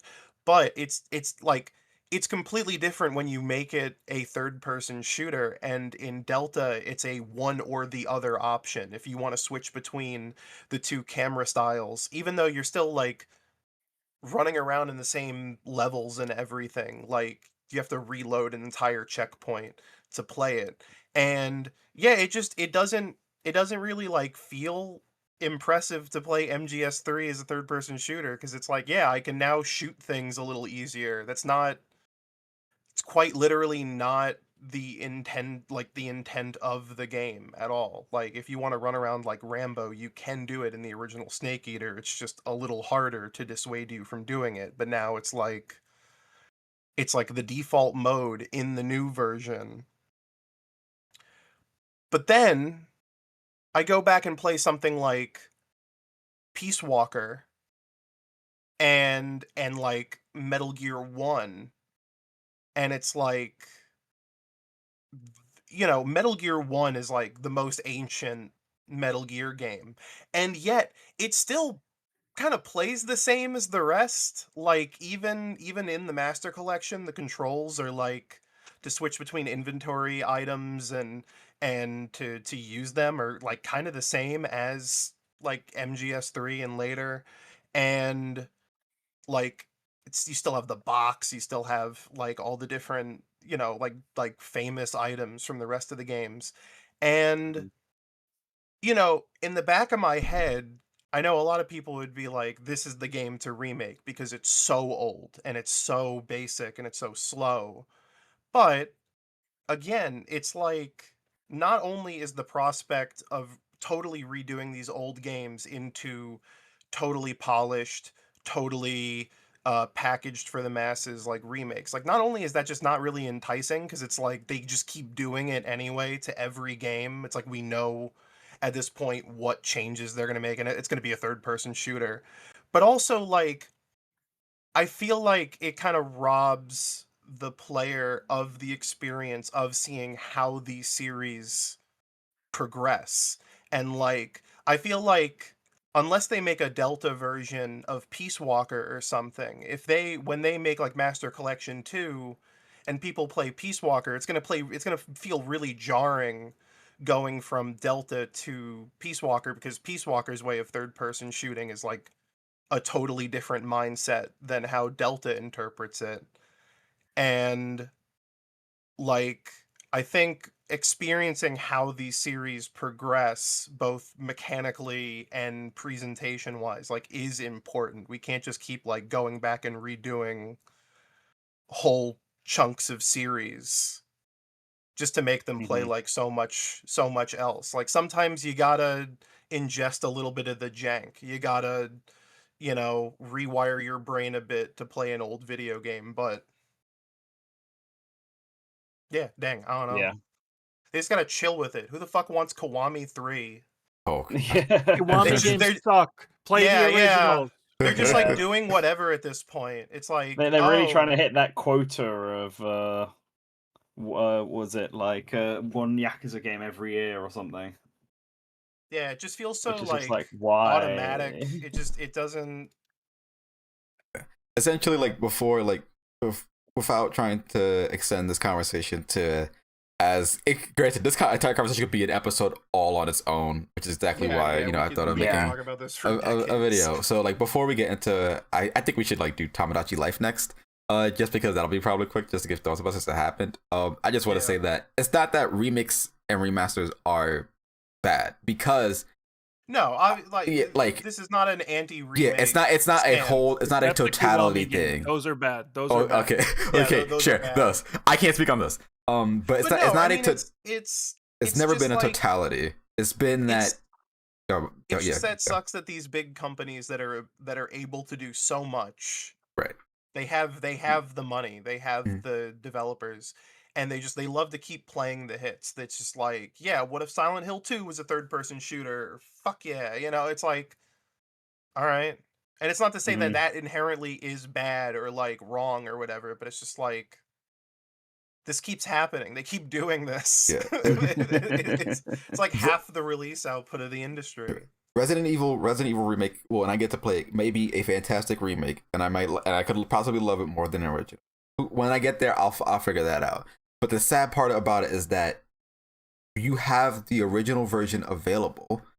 Let that be known, so that way, of course, you are also even just more people can play it, but also you're still getting something on the fact that you're advertising your own game that's on another platform. Because like it's not like you need a crazy PC to run it. You would need a crazy PC, more crazy PC to run the games that you are currently releasing. So why not advertise what could be accessible to more people immediately, and bring it to other consoles, or even and to move this from Capcom, if you're going to do a remake. It would be cool if you also released the original game bundled with it. Like, even though, like, granted, Final Fantasy VII Remake is not the same game at all whatsoever. The name of remake is not how one would normally perceive it. But It's when you Evangelion Rebuild. yes, but if you purchased it on Switch early digitally, unfortunately it's only digitally, you get the Final Fantasy VII port that they put onto Switch. If they are currently about to do an update of the PC version, where if you already purchased the game previously, you're getting that new version that they're currently developing for free. There was, unfortunately, this was Japan only, but 13. You can even do this with new games too. 13 Sentinels Aegis Rim in Japan. If you bought the deluxe edition, it came with a copy of Princess Crown. And they don't do that anymore. They're not doing that anymore. But I don't think there's any other way to purchase Princess Crown at this moment. If you can do remakes and remasters, and that's completely fine. But don't just treat your legacy as if it just wasn't there in the first place. It's not like as if Capcom. I'm gonna stop. I'm gonna stop talking, and I'm just gonna keep it there because I could go even to longer with Capcom. Yeah. Just with Capcom, I could talk about it even more with the fighting game collections, and it's just like, but we've been I on think this. it's We've just been on it for a like- while. I- The collection is I think- terrible. Yeah, so many final thoughts to throw in. Yeah. Mm. We just need these companies to like actually have teams to dedicate old re-releases because instead they just keep repackaging old like fucked versions and then it's just like Mm-hmm. I did see that as well, Ozzy, with the Steam the DB updates.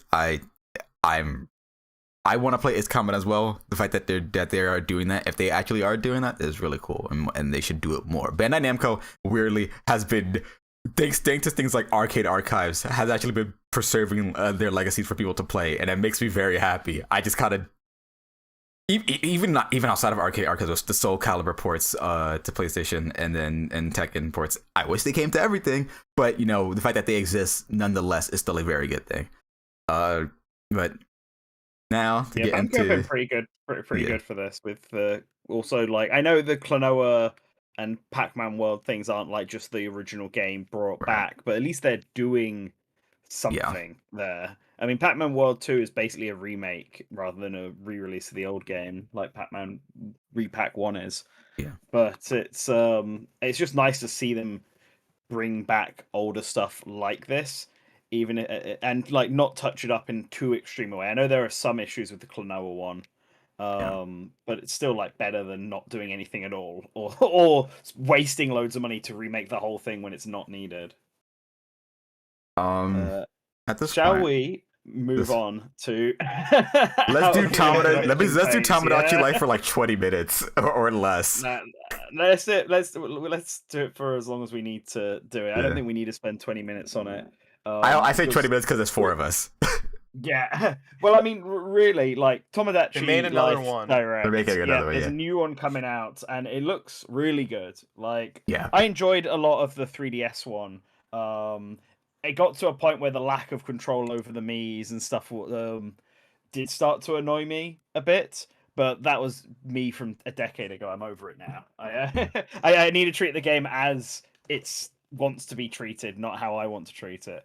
And with that in mind, like I think it would just be quite fun as a sitcom simulator, essentially. Yeah. But making an island full of random Miis and watching them interact, and they've done quite a lot here to really go a bit more in depth. I think it's not been talked about as much as some of the other stuff from it, but the quirks feature, where you can give all of your Mii's little individual quirks, Mhm. like how they eat their food and how they think and stuff like that, how they walk, is like such a neat touch to the game. It's all the little things I think make Tomodachi Life really, really charming. So I was quite impressed with what I saw from the Nintendo Direct they had. I'm gonna As- make it easy love it. for everyone. Okay, okay. Yeah. I only have 4 words to say. Mm-hmm. Uh-huh. Gay people, 10 a.m. 10 a.m. Game people today. Yeah. I mean that was the one thing that they had to do with this Yeah. game. Like Yeah. after the backlash of the original 3DS version, it was the one thing that they essentially had to promise. Yes, we will have gay marriage this time around for people. Didn't they And say they it did. last time too? They were like, Yeah. because We apologize. obviously, We'll promise to do it. when the original Tamagotchi Life came to 3DS in the West, there was like a delay, and Nintendo famously just doesn't update anything ever. Mhm. So when it came out, they were like, we'll do it next time. And Yeah. then they did it next And time. they did it next Yeah, time, they yeah. did it. They stuck to Took their them words. 12 years, but they did it next We time. got it. Yeah, that was the thing, right? I know people complain about it, the original, but I understand the original, because the issue was that it had a way to do gay marriage, and then they patched it out. Which is like Oh, extra, yeah, because like it was an accident. There was a glitch in the game that was a proper glitch, but it, as a side effect of said glitch, allowed you to have characters marry who are the same gender. And Nintendo patched it out because it was, I don't know what negative consequences it had, but it wasn't an intended thing. And it had some bad consequences on the game itself. But that just added fuel to the fire and drew attention to it, which yeah. is why they ended up commenting on it. Yeah. So That- it's nice because they've been quite good on that stuff a lot recently with, Splatoon and Animal Crossing not having genders at all and having it be type based or whatever phrasing they use. They obviously had to do genders for this one because it's got the whole marriage system and romancing system in place. But it's nice to see not only can you have gay marriages, there you can have ace people who don't like relationships at all. Mhm. Like you're not forced to pick a romantic feeling. You could go for all romantic options. You could have characters who are non-binary. Like there's so many choices on this front that, like, if they had just done gay marriage and nothing else, it would have been like, yeah, that's all right. They did what they said they would do. They did the bare minimum. Good to see it. But they actually took it like a step beyond, and I Yeah. think that's really cool. I'm not a big simulation game person, Mhm. whatsoever, really, because I feel like they don't go far enough with what I would want to do. If I'm living a life in a game, I also want to be creative in it. And I mean, like, oh, if I get a guitar in that game, I want to be able to play that guitar, and actually make music and then record it and things like that. If you're gonna put this in for me to play with it, let me get the full like aspect of it, like it's real life. And Yeah. that's probably way too much to expect. That's way too much to expect from developers. So it's like, I shouldn't do that, but that's just a hurdle that I was gonna have. But Tamagotchi Life Direct actually made me want to play that game, because how much you can mess around with the fact that you can like create the island specifically the way that you want to. You can create your own little items that move around and stuff like that.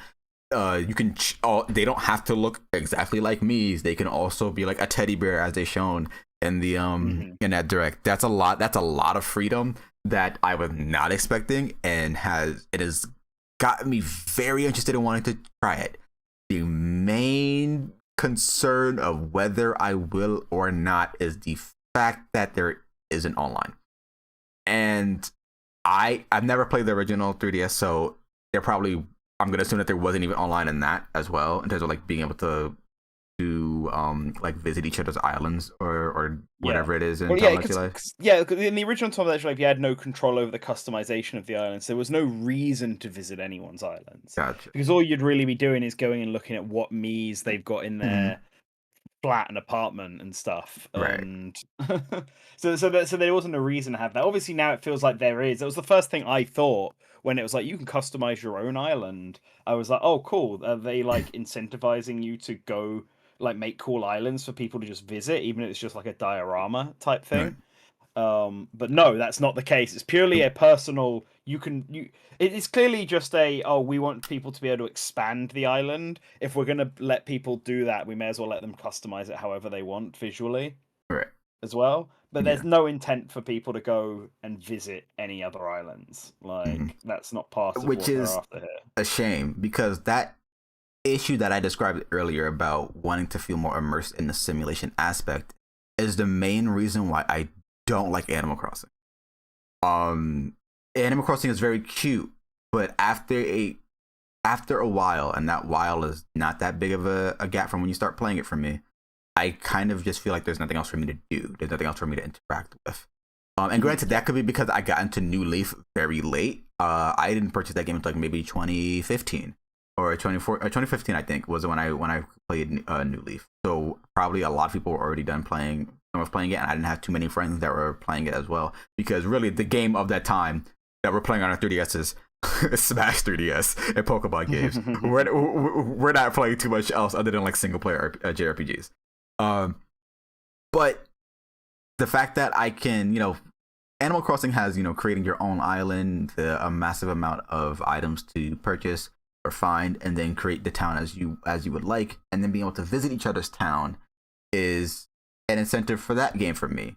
But it doesn't go as far as I would like to, even if like sometimes I don't even want to be the villager human player character. I would rather be one of the cute furry characters, because if you design them to be cute, why wouldn't I want to play as them as well? But you can't do that. Whereas everybody being Mii's in Tomodachi Life, now you can even go further. You don't necessarily have to look like a Mii either, like a human Mii.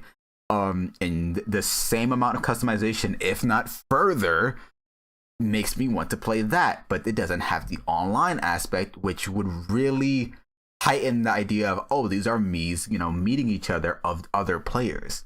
And now I'm kind of like at a standstill, which just makes me think back to the fact, which makes me a little disappointed, but think back to Nintendo's mobile game, which granted more like a social media app, that I absolutely loved and still miss, Miitomo.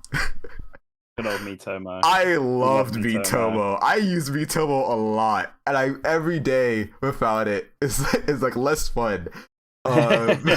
Granted, everything that I happen to, not everything, that's not true, because I still love Splatoon, but a lot of the things that I really love that Nintendo has, they've died, and that was Miitomo and Pac-Man 99. They took away some of my favorite games that they did or had a part in twice. And that sucks. But yeah, I wish it was like Miitomo, where it's because you have so much control in this game, you can make it to be an aspect of yourself and then being able to play with other people, but you can't do that, which for good reason.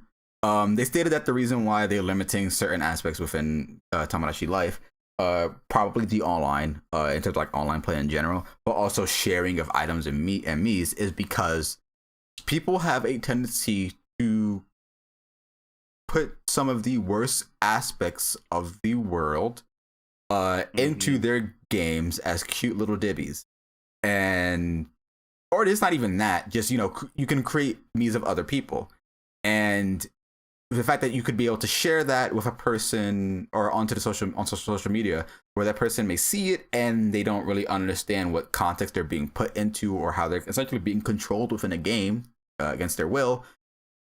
Yeah, that makes perfect sense of why they would want to restrict it. Does it kind of suck? Yeah, but it's an understandable limitation. So, yeah. Yeah. I think it's that, isn't it? Like when they announced the Tomodachi Direct, like the day before it, and I saw a bunch of hype tweets for it from people who are fans of the original. Like there was a lot of not safe or very, inappropriate jokes about like, it's getting my Mii's ready, and then the Mii's they've got are like famous people who are not good people. Sort of thing, like talking around it, and like that's going to be the reason, because that's also a big reason why Tomodachi Life, the original, blew up so much on like streams and stuff like that. Like people would stream the original Tomodachi Life and make it really like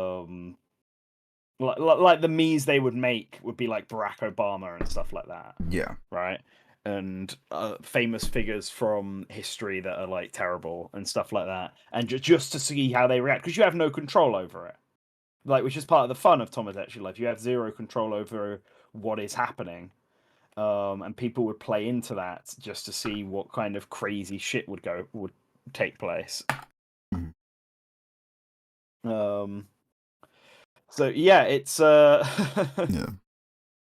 it's I'm concerned on whether I get it. So I get it. But, I get it. yeah. I also understand why people are like, disappointed in it at the same time. Because there's people that won't use it that way. Yeah, of course. There are people who just want to share their islands with people, like, and Right. you know, legitimately, Mhm. who won't be able to now because some people can't be trusted, basically. Sure. Um, but I alas, I guess don't think it brings down my experience with it because I mean, in reality, if I'm going to be sharing anything from Tomodachi Life, it'll be because we're streaming it. right. And if I'm going to be streaming it, then it's like you'll see it anyway because I'll be recording it. Nintendo can't hide that. Yeah.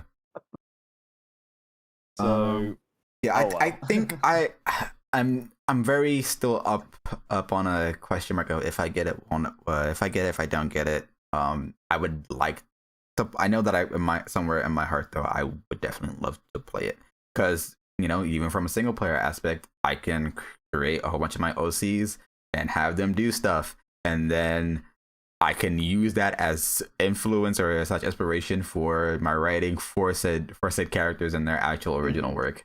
So it's like there is a utility to it in the same way that other creative games that have a large amount of freedom, like you know Minecraft, allows you to utilize them in ways that just not artists would. Hmm.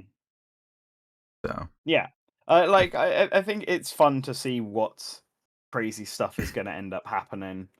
Um, and what sort of stories you'll be able to get out of it. I think it's got a lot of charm in that regard. all right. So do you want to do Nintendo Well, Direct or State of well, Play? call and Slink. Do either of you have any other thoughts about it? Oh For Looks yeah. good. yeah, I fair would enough. like y'all said it all. I mean, yeah, like I love Tomodachi Life on the 3DS. I'd be down to play another. Hmm. It's cool that they are games that are like you can kind of infinitely play them, but they're not really meant to dump like 300 hours into. Yeah. They are very, very like entertainment focused. They're Hmm. very funny. I do hope they keep back the singing part of it because I really like that in the 3DS one that you can set Oh up yeah. songs and stuff. That was cute. Uh, all right. Well, Slink doesn't have anything else to say on it. Then No. we can, Gotcha. let's move on to predictions. And I don't let's start with direct, but I don't necessarily think we need to stick to stuff. So there's rumored Nintendo Direct next week, and I guess we'll start by saying it's rumored to be a partner direct at the moment. Do we think it's going to be a partner direct or a main direct? What do we I'm think here? hoping that it's a main direct. Because if it's a main direct, then the partner aspect to it will already be inside of the main direct. So I get, I mean, fair. yeah, that's really why I'd rather both because there are games that Nintendo will talk about, but I rather hear them talk about it now. Like Splatoon Raiders, I want to know more because I'm a huge Splatoon fan and I already have some expectations of what will be included in that game, like mouse mode. So I kind of want that confirmed, really, just so that Yeah. way I can like be like, okay, now that I know that that is in there, I can already start thinking about Splatoon 4 and it having mouse mode because now I already know that I'm going to want to play Splatoon Raiders. I will attempt to ask if we could review it, and I'll have my fun with it. Given the fact that they have been doing fantastic with these single player aspects of Splatoon since Octo Expansion. Oh, even Splatoon 2 was good, but Octo Expansion really was when they really ramped it up for the series. So that's really why I want both. Want a main like full Nintendo Direct rather than a partner showcase. But the Switch is fantastic for third parties. So if it is a partner direct, I'm not gonna be completely disappointed. I'll just be like, oh damn, oh well. Yeah, I'm leaning towards it being a partner direct. I would also obviously like it to be a regular direct, but that's because similar to what you said. Really, there are games for this year from Nintendo like Splatoon Raiders or Yoshi's Flippin' Book Yeah. that like I want to see more of, or even just get a release date for. Because I think we've seen most of what Nintendo has for this year already Right. in terms of like new stuff. There'll be some Switch 2 editions of games, obviously, that we've not seen yet. I'm sure Pikmin 4 Switch 2 edition, and Switch Sports Switch 2 edition, and Xenoblade 2 Switch 2 edition are all real things Yeah. that we'll get this year. But I'd imagine one of them would be coming out soon, but maybe not. Maybe they're all at the back half of this year. And Fire Emblem as well. I want release dates and all. Yeah, of Fire Emblem those. looks really cool. I want to learn Yeah, more about that too. But I don't expect any of them to come out before May, especially with Tomodachi Life now being listed as April. And for Yoshi, I mean, because of the film coming up, there's all sorts of stuff they could do there, right? They could announce it on Mario Day. You could just drop it randomly on Nintendo today. You could announce it alongside the film. There's a whole bunch of stuff they can do for that one. So I get it. They don't need to have a regular Nintendo Direct. And they if it is partner direct, I'll assume they made the decision that it was better for them to have a full 20-minute dedicated to Tomodachi Life, because that direct was way longer than I was expecting it to be as well. A full 20 minutes dedicated to Tomodachi Life rather than putting it in a general direct surrounded by other games on both sides. And then this is just for the partners that they need to do. And that doesn't bother me too much though, like outside of just wanting to know a bit more from what Nintendo themselves are doing, because I think the third parties on the Switch 2 are going to be really cool and really interesting. Like we've spent a lot of time talking about Resident 9, so I won't spend too much longer talking about the Resis, because I'm sure we'll see them there as a reminder that they're about to come out. But obviously, Monster Hunter Wilds is a big Capcom game that I think is probably going to be here. It seems very evident that game is coming to Switch, Switch 2, and so this seems like the time to talk about it. I think in regards to Monster Hunter Wilds, the one thing that is a little strange about it is that, I guess that's not strange, but I guess I'm curious as how they'll release it, because the PC, well, really the version that's already out right now, is the final. I believe we're currently within the final free title update, and currently the updates that they're releasing are Steam optimization, the PC optimization.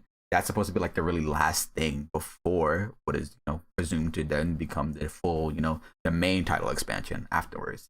And if I guess when they bring Wilds over to Switch 2, I wonder if they're going to be the case that the announcement for Switch 2 is the announcement of the expansion in of itself, and then you're kind of getting everything that was already in the free title update within the game. I think it's got to be like that, right? I feel like they can't do the Switch 2 one and then make people wait for all the updates again and again.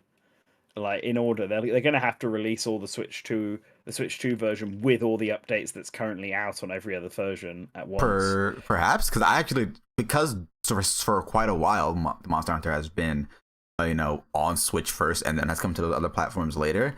I haven't actually been paying attention to what the process is of adding the title updates, or if they're just I assume that they'll probably already be in there then at that point. But yeah, what's up?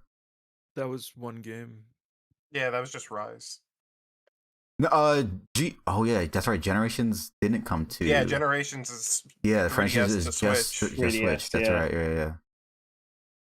Okay, my fault. Yeah, right. Yeah, with Rise, I think when Sunbreak did Sunbreak come out on everything at the same time, or did it come to Switch first? I don't remember. Damn. Anyways, yeah, I'm curious about how they'll do it. Because I mean, I've already been playing the PC version. I'm having a great time with it. I kind of am just waiting for the expansion now at this point. But I mean, now while there won't be cross saves, this game while it already has cross play, I'd kind of be down to play it on Switch as well. So that way, I kind of don't even really need to think about any sort of performance stuff, even although they're trying their best to fix it now. And playing that on the go seems like it'd be a really fun time. And then Oh, my bad. Oh, no, But- go on, go on. Oh, I'm about to switch to a different Capcom game. Okay, So I say go ahead. let me clarify for everyone. Yeah. Monster Hunter Rise Sunbreak launched as DLC for every single platform. Mm-hmm. Yes. The free, did So the other platforms that got it later get the free title update immediately or no? yes, Okay. they, Okay. Thank they you. were already updated. However, they got Sunbreak, the DLC, after a couple months. Got you. Okay. So they still had to buy Sunbreak, but everything else was basically in the game from Mhm. launch when it was ported from Switch to everything Switch else. to PC, and then from PC to the platforms, the other consoles. Got you. Okay. Thank you for explaining that. That was. So what were you gonna say, Colin? Well, I was gonna say, I think this partner showcase is gonna be interesting, hopefully, because like I guess Nintendo really did stagger out who got Switch 2 dev kits Yeah.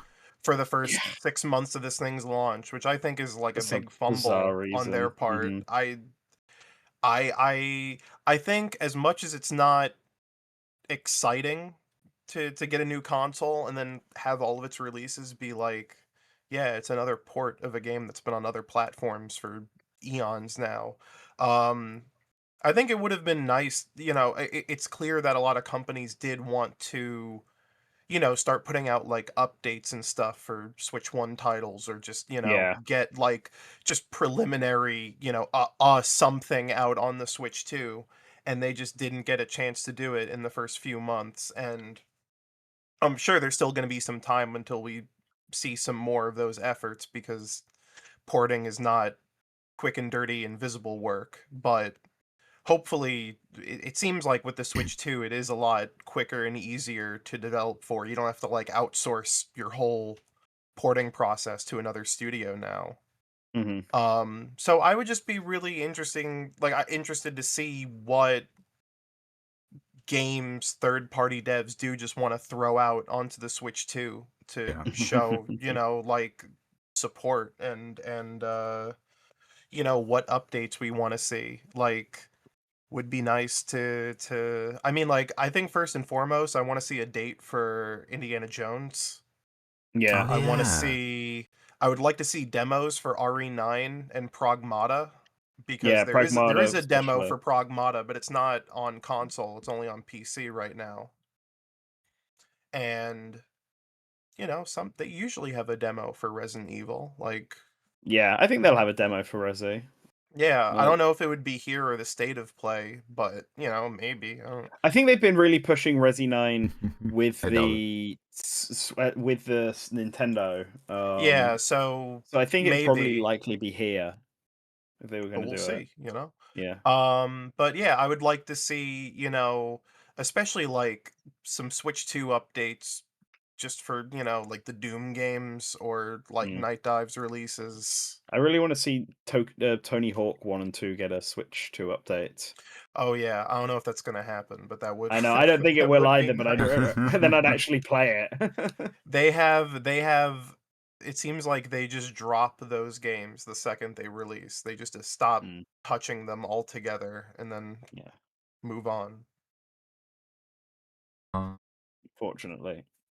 I'm trying to think of like games and ports that I would like to see. One I fully expect to see is the next step in Final Fantasy VII. Yeah.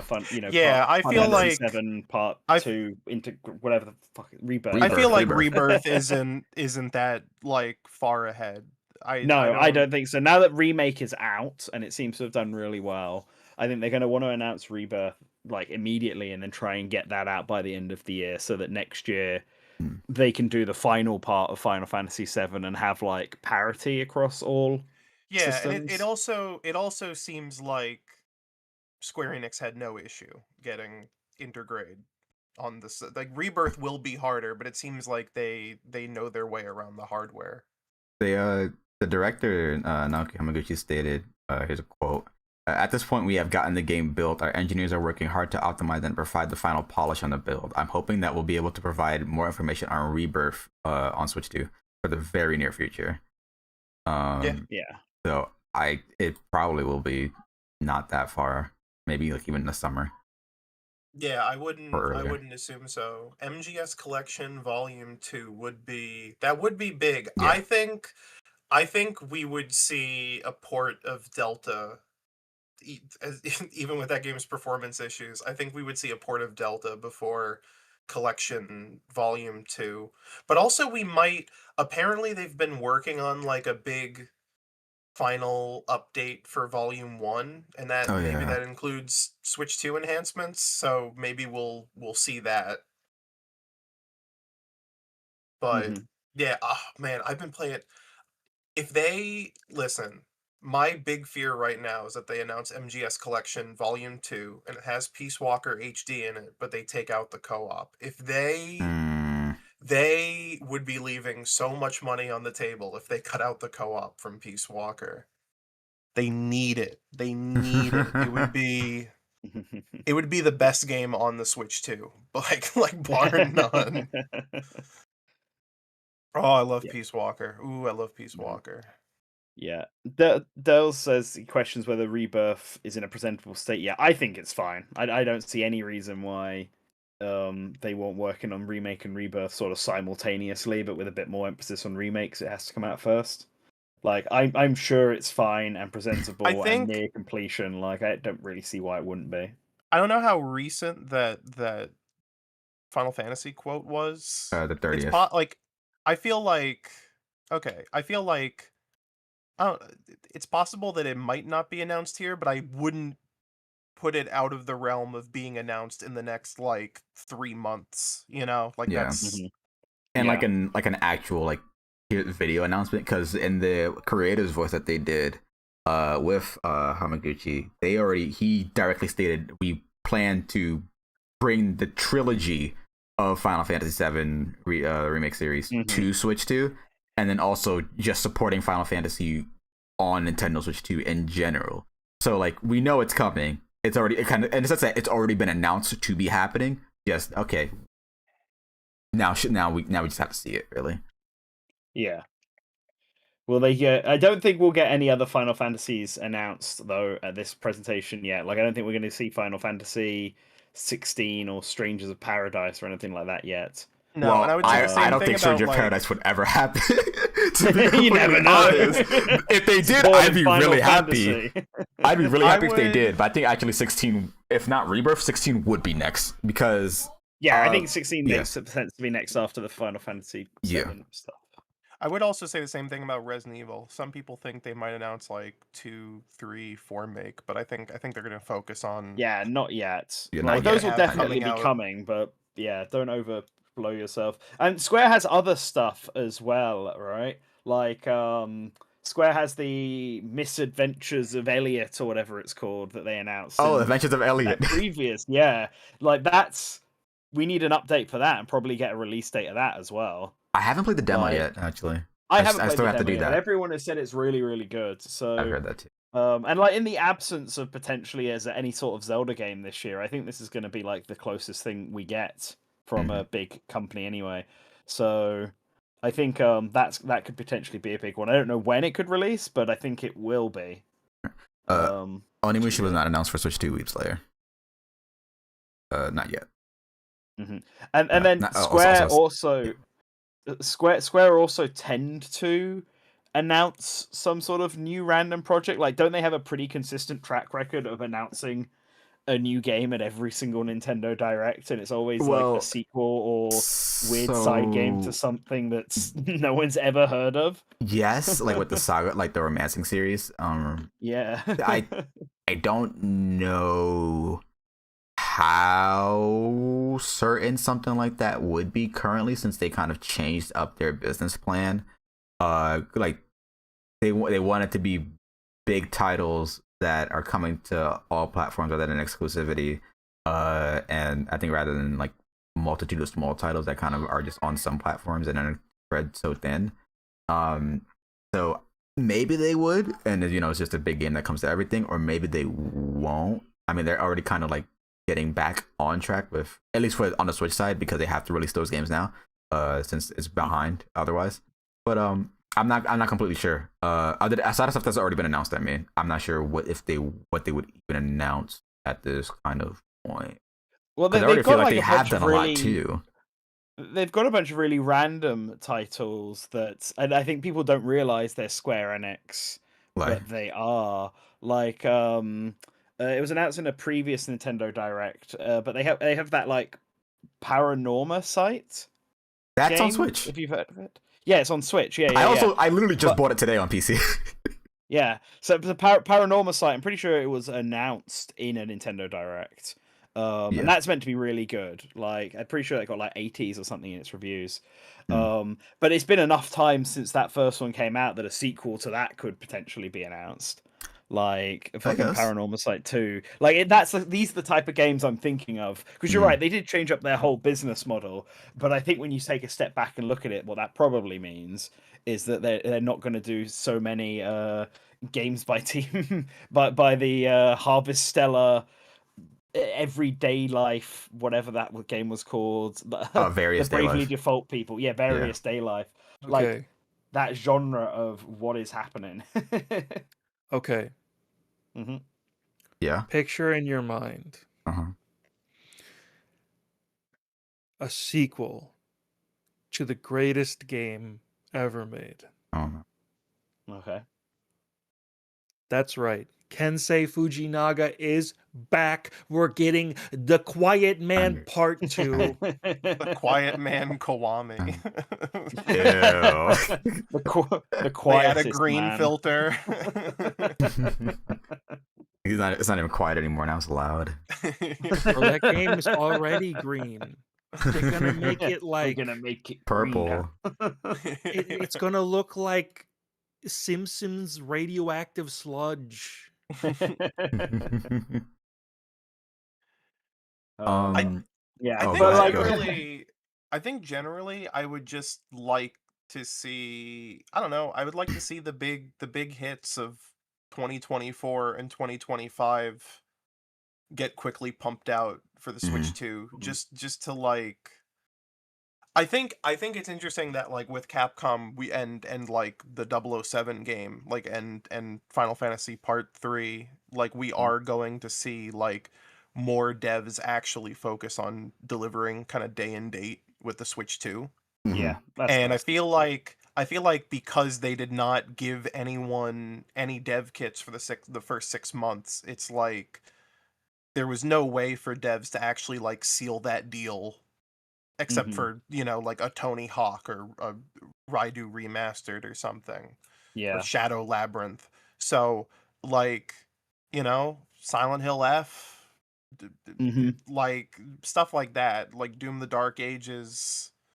And, like, I don't want them, like, out months from now. Just get them out sooner. So the sales prices can kick in.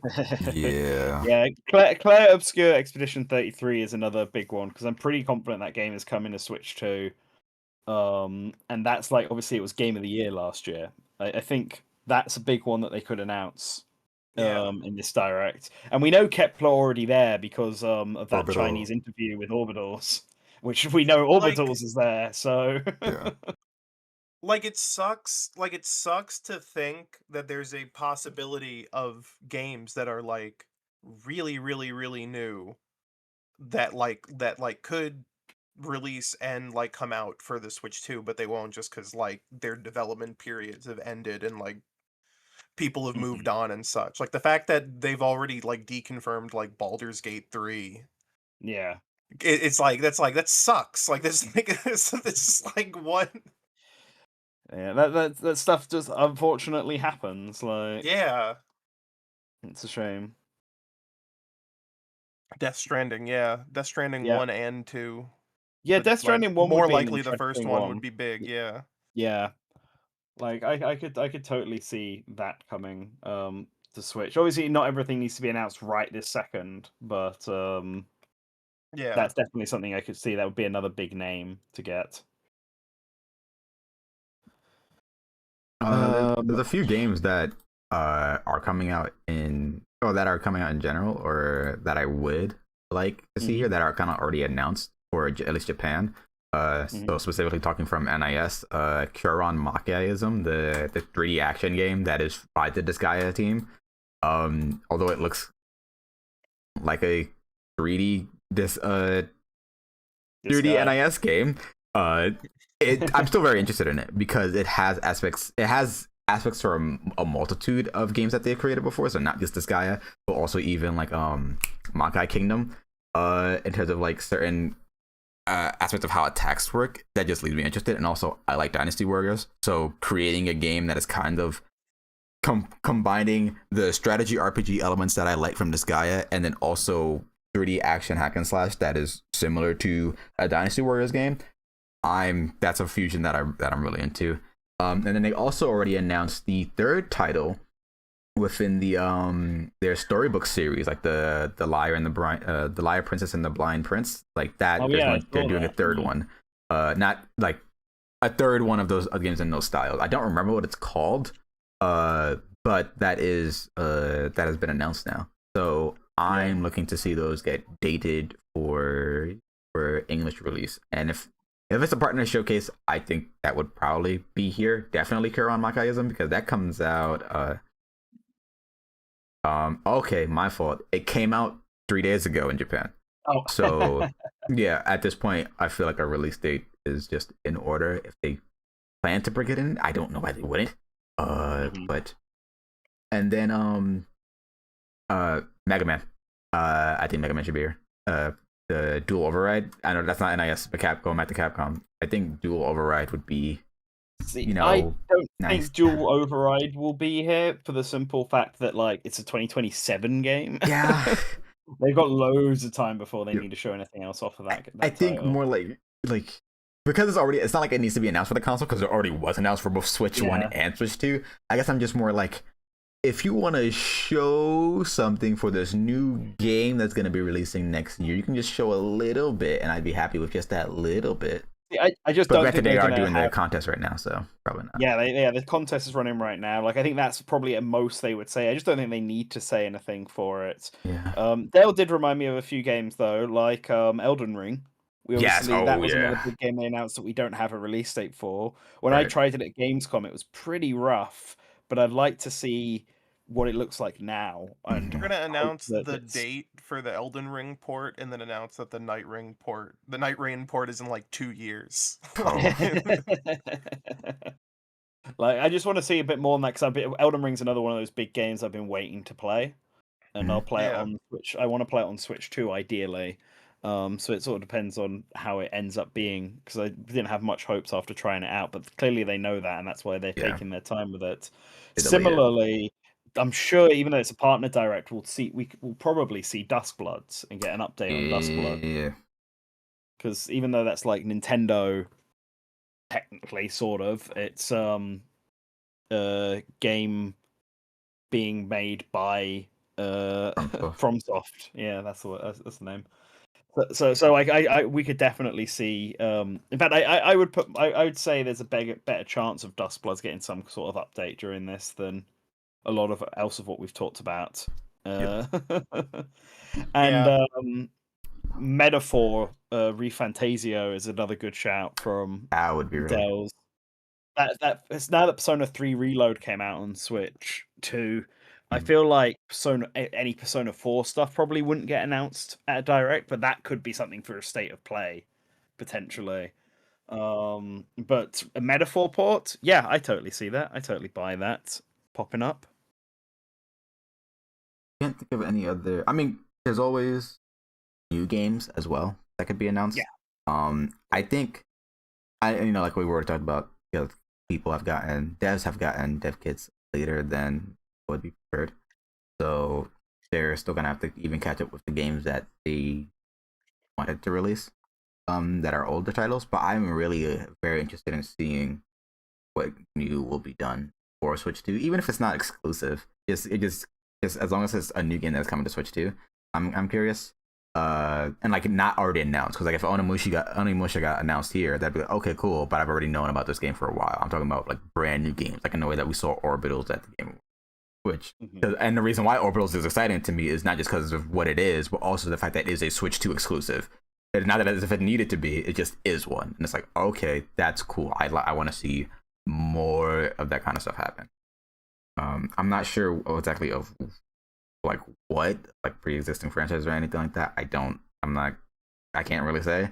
But I'm kind of more like when I see it and if it looks interesting, then I'll be interested. So I would like to see some brand new titles.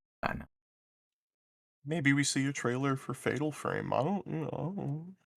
Oh, is Fatal Frame not announced for? Is Fatal Frame No, not it coming to is. Switch too? I just figure they might have like another trailer. Or Ah, something, yeah. Because it's. I don't know if they announced a. Did they announce a demo? Maybe. Yes. I think with like okay. Is It's it coming to? out, Is it coming to consoles? early though? March. Yeah. Okay. I mean the demo. Is it the demo coming to consoles? 'Cause I Yeah, don't yeah, remember. yeah. Oh, okay. Okay, that's cool. Mhm. Yeah. Bandai Namco also does often announce stuff at this direct too. So like that's where they announced Pac-Man World Repack 2 repack, the Gachi game, and some other stuff. So there's always stuff from them really. That could be the case that they have some stuff to show off if they want to. Like, there's also like obviously we've talked a lot about the Nintendo Direct, but there's the State of Play as well, Yeah. which is coming up, rumored I believe to be the week after the Nintendo Direct is, and that's one that I think we'll see less games in, but I think that's a place where we could see something like Persona 4 Revival. But actually, a game I do think will be in the State of Play that hasn't been brought up yet is that Rayman Anniversary Collection that's been rumored recently. The one that's like Rayman 1 that Atari seems to be developing. I was not aware of this. Yeah, so it was like Atari seemed to be developing and publishing a Rayman Anniversary game. Why? And Why we only know the Atari? Well, part of the reason I think is because Rayman 1 was originally made for the Atari Jaguar. Oh, I didn't know that. Yeah, like this is the thing, and this is why I think it's going to be in the State of Play. I think most people, when they play Rayman or think of the first Rayman game, they think of the PlayStation 1 version of the game.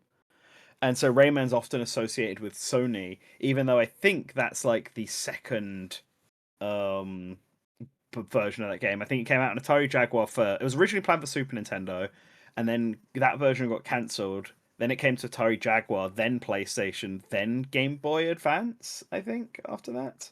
Okay. Also like Saturn and Saturn, whatever. Yeah. Mm-hmm. So, like, I think that's probably why Atari seems to be pushing it. Like, I think Ubisoft has plans for Rayman. There's obviously rumored there's a potential remake of Origins or Legends or both that coming out. It could also be a Digital Eclipse thing, which might be why Atari is involved, because they own Digital Eclipse and Night Dive, but Night Dive hasn't done a platformer yet. I mean, the Anders in the chat says that Atari. Oh, never mind. I misread that wrong. They were saying Atari doesn't own digital. No, yeah, okay. Yeah, I mean that could very well be why Atari is doing it. But it would be nice to get Rayman in the Atari 50th as like an update, just with like one ROM. Yeah, but I think we're gonna see that in the State of Play, and I think it's gonna be a good collection. I have kind of hoped. Atari's been doing some good stuff, in my opinion, the last year, and I think getting Rayman, and because I don't think it's just going to be the Atari version, because they clearly know that everyone likes the PlayStation one first. So I think it's going to be like all the different versions of Rayman 1, with the exception of the DSi version of Rayman 1. I don't think we're getting that one, unfortunately. Well, it's interesting that it's called a 30th anniversary edition and not like a collection. So it does make me wonder.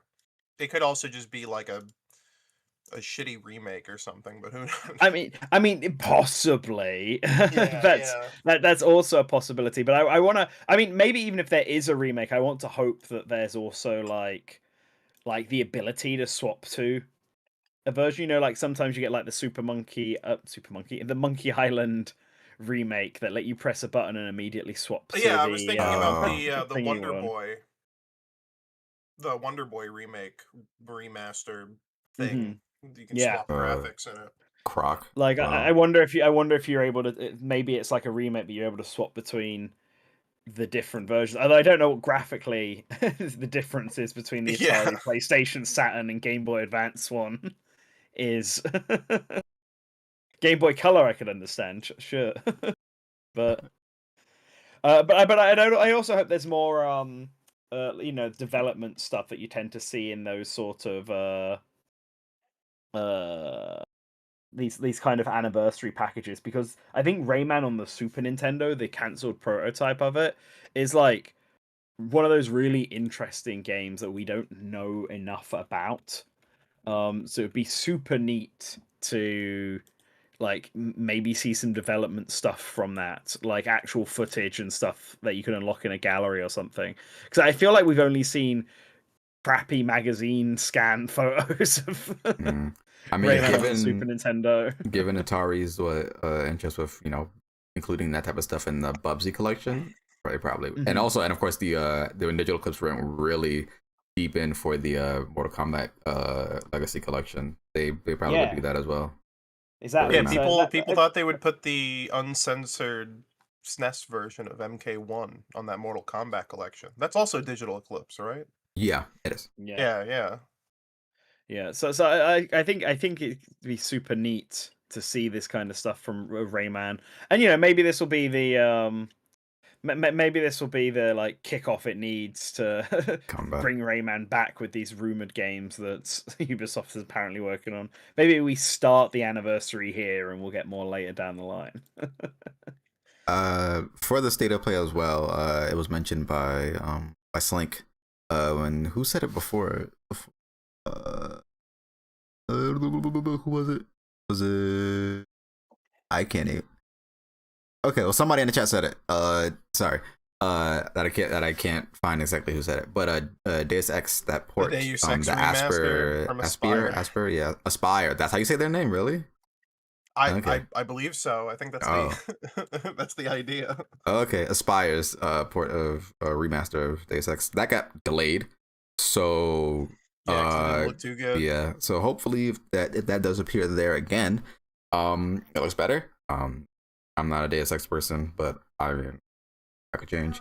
But I'm bringing it up because state of play before being state of play now. So I'm just gonna say a brief thing about that. Yeah. That could have gone off without a hitch if they didn't do the Aspyr thing and include terrible, like, low fidelity, quote unquote, better graphics. Yeah, I don't. It's like people did were like so excited to see them re-releasing Deus Ex, and then the screen wipes, and J.C. Denton looks like Miassified. that, and it was dead. The project was dead in that moment. That was it. Yeah, they are hopefully doing like a total visual overhaul to their own Genuinely, visual honestly, overhaul. removing the new graphics and releasing the remaster with like QOL, As is, whatever yeah. they planned to add to the game, it would That'll be do good. better. Yeah.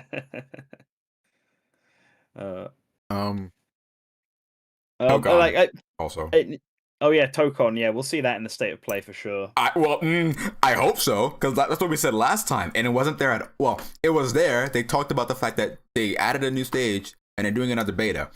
But the big thing about Tokon is that we have. I don't even remember if it's supposed to come out this year or if it didn't get a date. I think it did though. Was this year. Yeah, it's this year. I don't think we have a time frame of when it is. So the idea across multiple people's mind, because this has happened several times, where a fighting game gets announced, and it's like, oh snap, okay, well, that we're gonna see the cycle of it, come out, and it's like it'll probably be out after Evo, whatever, and then it comes out. They make it come out early enough so that way it can still be included in Evo, and it's like, oh, so is that also going to happen with Tokon? Since at the time, Evo was a big Sony event, and if they're making their own fighting game, why not have it at Evo? And granted, it could still be at Evo, but as like a main title that was out now, people would be playing. That's what people thought. And well, now Evo's earlier. Evo's June, back to June now. And Sony doesn't own Evo anymore. And there's still only the same amount of characters that were initially shown when the game was first announced. And I think it's been 2 state of plays maybe since that game was announced and we haven't seen it. So I genuinely have no idea if we'll see it at the next state of play. Because it feels like it's been so long without anything. And they've also said that they're taking in feedback to ensure that the actual core gameplay aspect of it is up to people's liking. So if they're still doing that part, I don't know if they'll want to focus on getting that part out for people to try again before showing a new character. I don't know. We'll see. I feel like it's probably for this year, Tokun. So it makes me think that they got to start showing off. I think start showing off at the start of the year, giving an actual update after so long, to me makes like the most sense. And I'm the thing is, I'm obviously not. I'm more on the Nintendo side of things than I am the Sony side of things. But I'm really trying to think, what do they actually have on the horizon for this year? Wolverine and Soros. To talk about. Yeah, you're right. Yes. Wolverine definitely feels like one that we could see in this in the state of play. An update on that. That would make. I think that's an sense. absolute guarantee. Yeah. Soros maybe. I don't know which one is further along. I do wonder whether that rumored Gears of I think Gears of Soros God is of March War. or April. I'll check. Oh really? I think Soros is dated. It got dated at the Game Awards, I believe. Okay. Think. In that case, we're definitely seeing Soros then. Getting an update on that. That makes a ton of sense. I wonder if that rumored God of War game might be shown off as well, the spin-off. Because that's been rumored for some time now, and I think people were expecting it at the Game Awards, and it didn't happen. But it could happen now. Oh, Soros doesn't have a date. It's just 2026. But yeah, it's 2026. So, it probably will be there. Mm-hmm. It'll be interesting having like a partner showcase and a state of play back to back, because that's a lot of ad time. It's a lot of ad space for a lot of companies.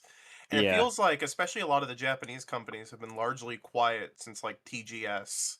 So not that the early on in the year is a particularly exciting time to announce new video games, but it'll be interesting to see what a lot of these companies have to show off and bring.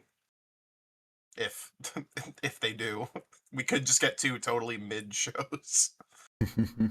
Yeah, I mean, true. We just had the Xbox one as well, like last week. Oh yeah, the Xbox one was actually pretty cool. I didn't actually watch it. It's just Fable and the Game Freak game, right? Yes. Well, it was Fable, Game Freak game, and I think a Forza game. Forza, yeah. Yeah, Forza. If you haven't watched it, definitely watch it for was it Beast of Reincarnation, I believe it's called. That game looks really cool. They talk about it a lot. They talk about some of the artists that they've been working on it. They show a lot, not just a lot of story aspects of it, but gameplay. It looks really cool. I'm very excited for it to come out, actually.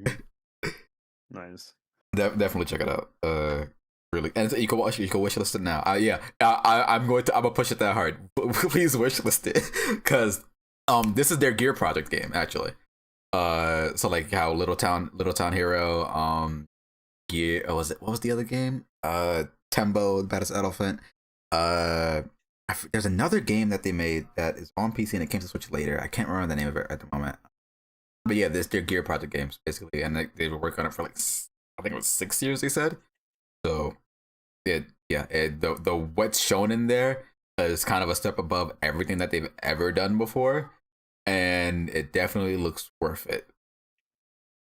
Not Pocket Card Jockey. Pocket Card Jockey is not what I'm thinking of. It's It's a game with a green teal-haired girl. That I Oh, it's think the Gear one, right? yes. Yeah, it was Uh, released on Steam some time Years ago. ago. I know which one you're talking about. I can't remember the name of it at the moment, and which is crazy because I wanted to purchase it for so long. I just haven't. But yeah. So definitely check it out. I can't think of anything else. No, I can't think of anything else. Like, Yeah. maybe there'll be another Konami retro collection. I mean, we talked about Metal Gear Solid previously, but I'd be Yeah, up I for feel like seeing, the next step in the Castlevania retro collection series. What else is there we'll to release after DS? definitely. They've done DS, but I want to see the PS2 ones next. The Oh, I wasn't PS2 aware that there games. were PS2 games. Yeah, like a lot of the 3D games aren't great, but from what I understand, the two PS2 ones are actually pretty decent. Okay. And I've never played them. I only played the Nintendo 64 ones, which aren't great. So I'd be up for trying the PS2 ones. I do need to get back and finish start Order of Ecclesia, because that's the next one that I need to play. But maybe I will after if they announce another set. I am definitely curious. I feel like we will see at least something from Konami in Yeah, one or both shows. yeah. Greed. And maybe I don't know what Sega's got other than Atlas stuff to show off. I know it's Sonic. A lot of people are Alright. expecting Sonic stuff this year, but I don't. Could they announce more Sonic Crosswords DLC? I feel like they've been doing that just generally. The free and not part of the characters. thing. Actually, no. Oh yeah, that's right. We already know the Yeah, the we paid know all DLC the paid characters. DLC. Yeah, We just yeah, we haven't so- seen Avatar and Ninja Turtles, but Yeah, there could be a release date Yeah. for them, maybe. But I they think could also I don't just do that even on their own time. think like Tangle, Whisper, and Knights have even come out yet. Or not Knights. think they- I don't know. If Did they came out not yet. come out? I think one of them came out in January, surely. I think Knights came out January, or came out January. Yeah, but I yeah, think the Knights. rest- the Yeah, other- I think Knights is the are- one that came out. Yeah. yeah. I think Tangle and Whisper are this month. Okay. I And think. then II afterwards. It's kind of like you already know so much, and there's still more to come for it. So it's kind of like they can't. Not that they can't show more, because they said that they want to do more with the game already. Yeah. But they also haven't even finished showing off the DLC that they have currently right now. Yeah, so true, It might be a true. while before we actually, again, announcement wise. I had something in Konami for State of Play, Silent Hill 1 remake. You think we'll see by that Bluebird. already? They announced that it was being developed September, maybe or October. I think it'd be too early then to see it now. I would like to see it only because I played Silent Hill 1 2 years ago now, and I liked it, and I liked it a lot. And I actually do, because it's a game that I've already played now. I actually do have that interest in playing the. So that's it. It might not be there, but I would be really happy if Konami will. But if not that, then like you guys said, Castlevania collections. I don't know if they'll do another Yu-Gi-Oh collection this soon. It doesn't even feel like that long ago that the last one, the early days collection, just came out. So maybe not that, but that'd be nice as well. I know it's not Yu-Gi-Oh's not something that everybody's looking to play, but I'm still down for that.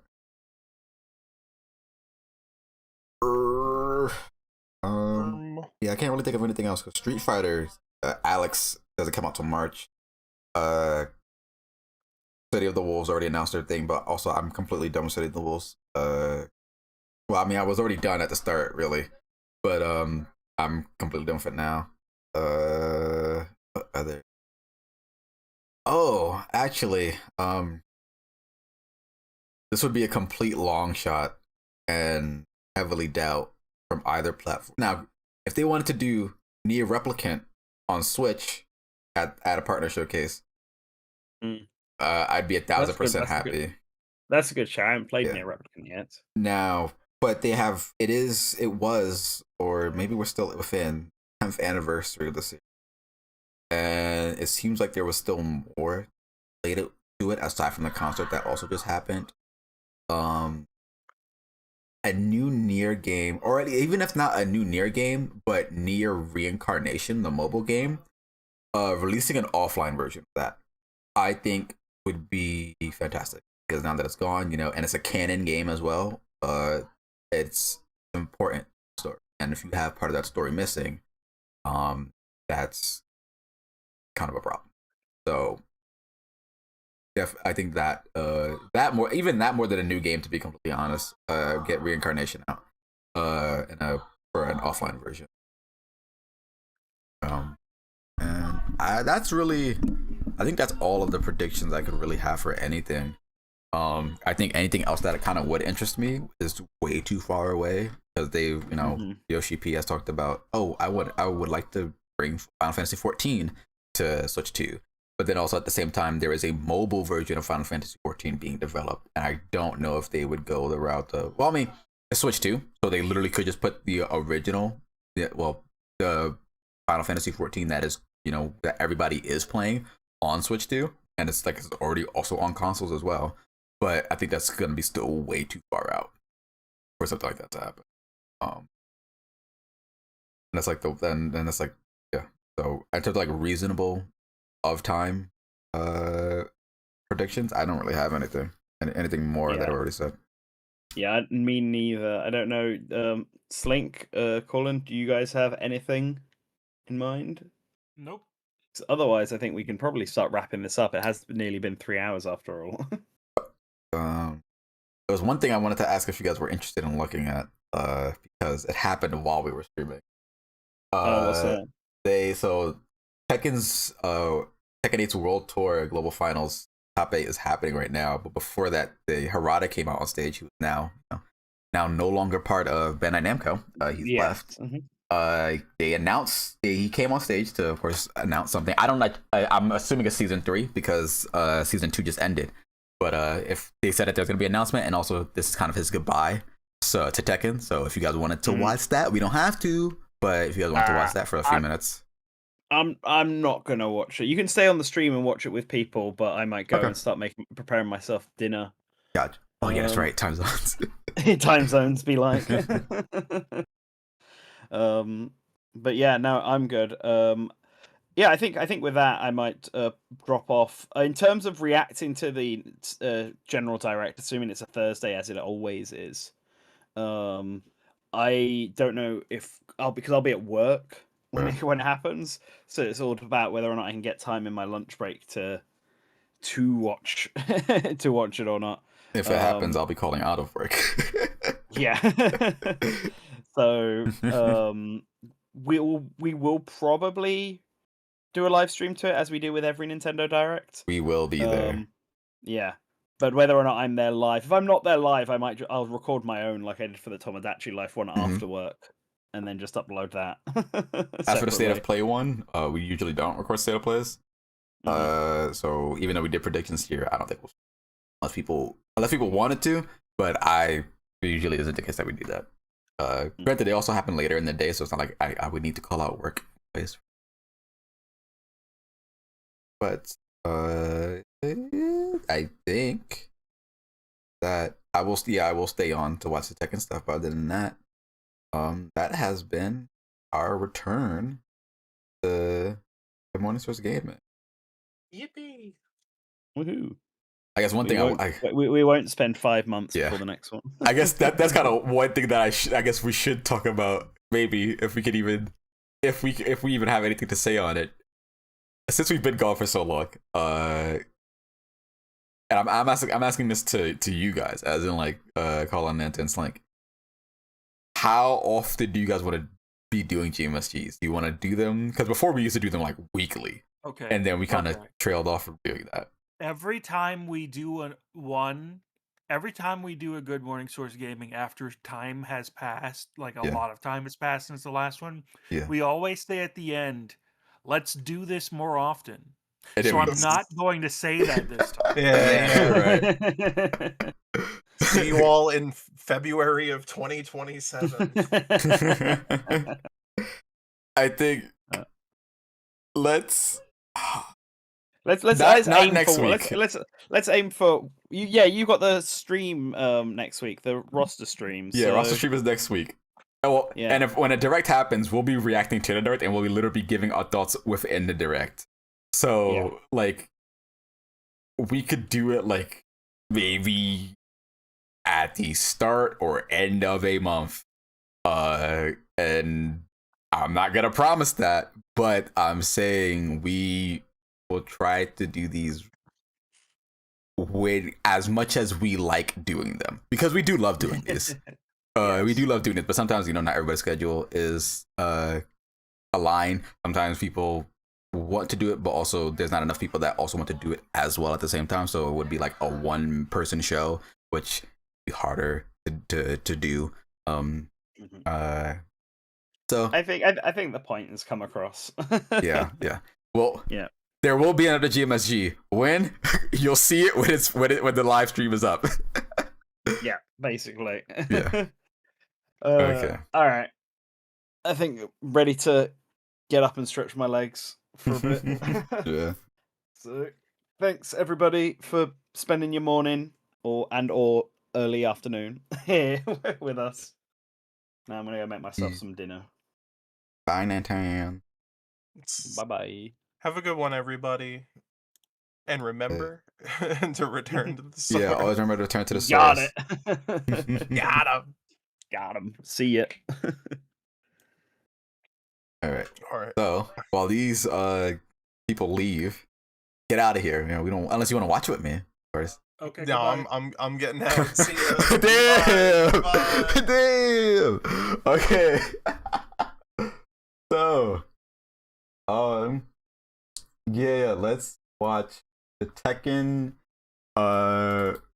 stream real quick. I literally paused it before they came out on stage, so that way I could watch it. So let's pull this up on GMSC. Pull up the YouTube. Okay, the audio is not on the right audio channel.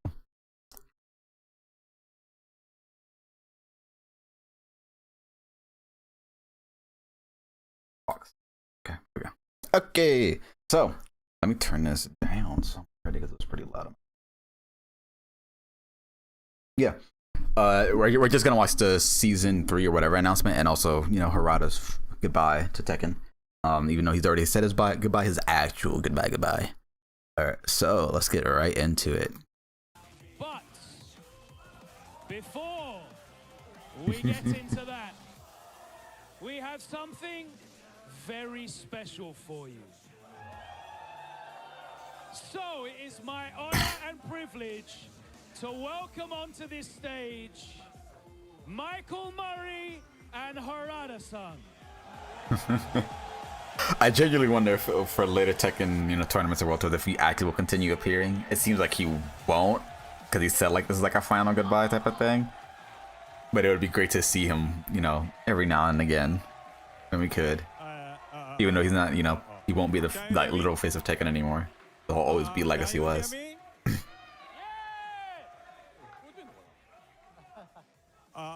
Hello guys. Yeah, to all the Tekken fans, thank you so much for the past 30 years or 31 years, whatever.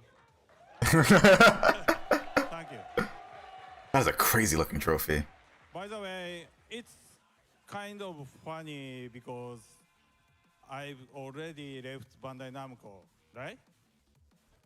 But I still have one last announcement video for you guys.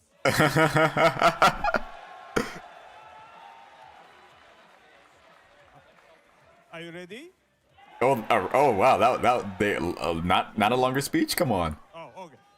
Oh, one last thing. Yeah. Don't ask me for shit. Thank you. Okay, じゃあビデオ行こうか。Thank you, everyone. And Oh, yeah. so that's it. Let's roll the trailer. Let's go.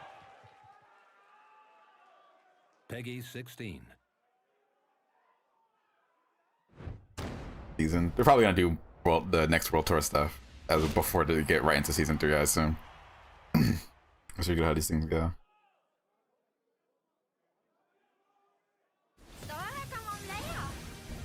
Okay, just highlighting what's happened so far. Yeah. Yeah. Okay. Okay. March. Yeah. Okay. What's continued to be needed for this game? More conventional. More focus. All right. Deliberate. They're getting the message across. Ranked match reset. Oh, okay.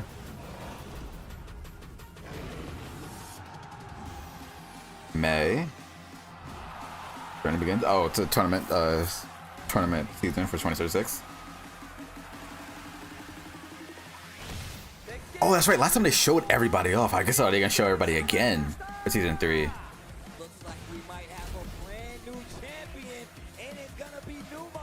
Or at least say what kind of it is, because they didn't show off Mia Rizzo immediately.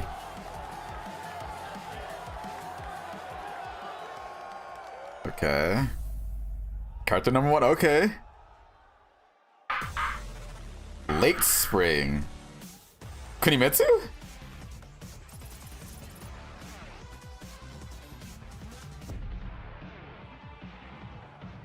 Yeah. Oh gosh, she's back.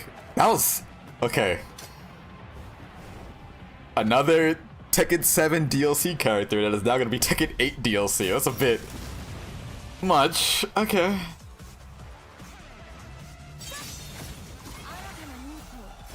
Wow, that is a very different design direction. That art is really sick though.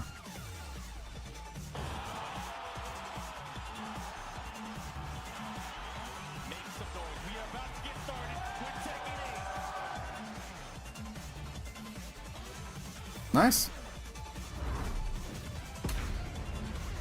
They're not showing off everything this time though, which I mean I kind of like. I like the surprise of the character getting that. Okay, 4 characters again.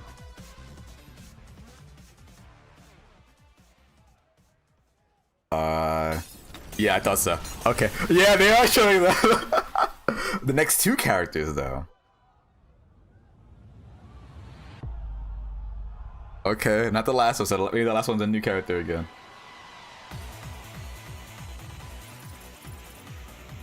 Isn't this old Tekken music?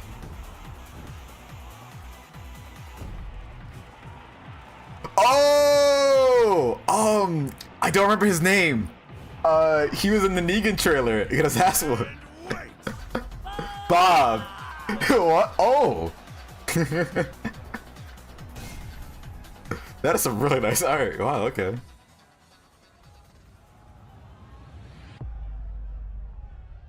Alright.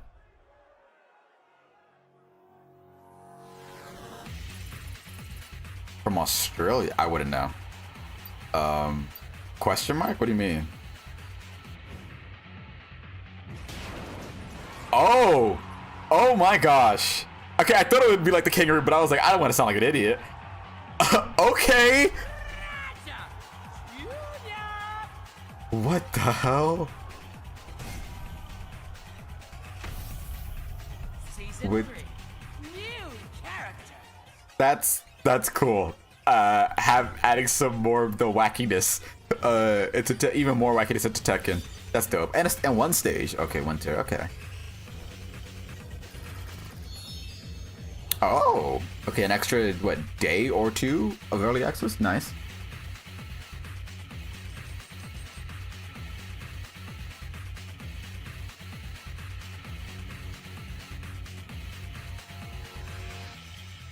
All right.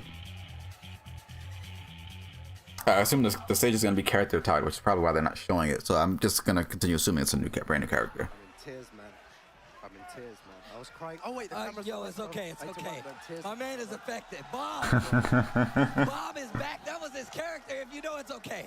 Bro. It's okay, back, bro. I'm It's back, okay. back. Oh, all side too. That's all. All right. That's all I was interested in seeing. So I'll probably, if the tech tournament's still going, because we've been going for a while, probably is. I'll watch it on my own time. But thank you guys so much for tuning in to this first episode of the 2026 Good Morning Source Gaming run through. We'll see, of course, how time treats it. As things goes on in everyone's lives on the team, and we'll do one when we feel we want to, and also that we should. I should have more Tekken DLC reveals on the Source Gaming. If Bandai Namco wants to hop on a Good Morning Source Gaming and reveal a Tekken character, I'd be absolutely happy with that. That'd be really funny. Thank you guys so much for watching. Thank you so much for sticking with us throughout this entire time. We've kind of been a bit dormant.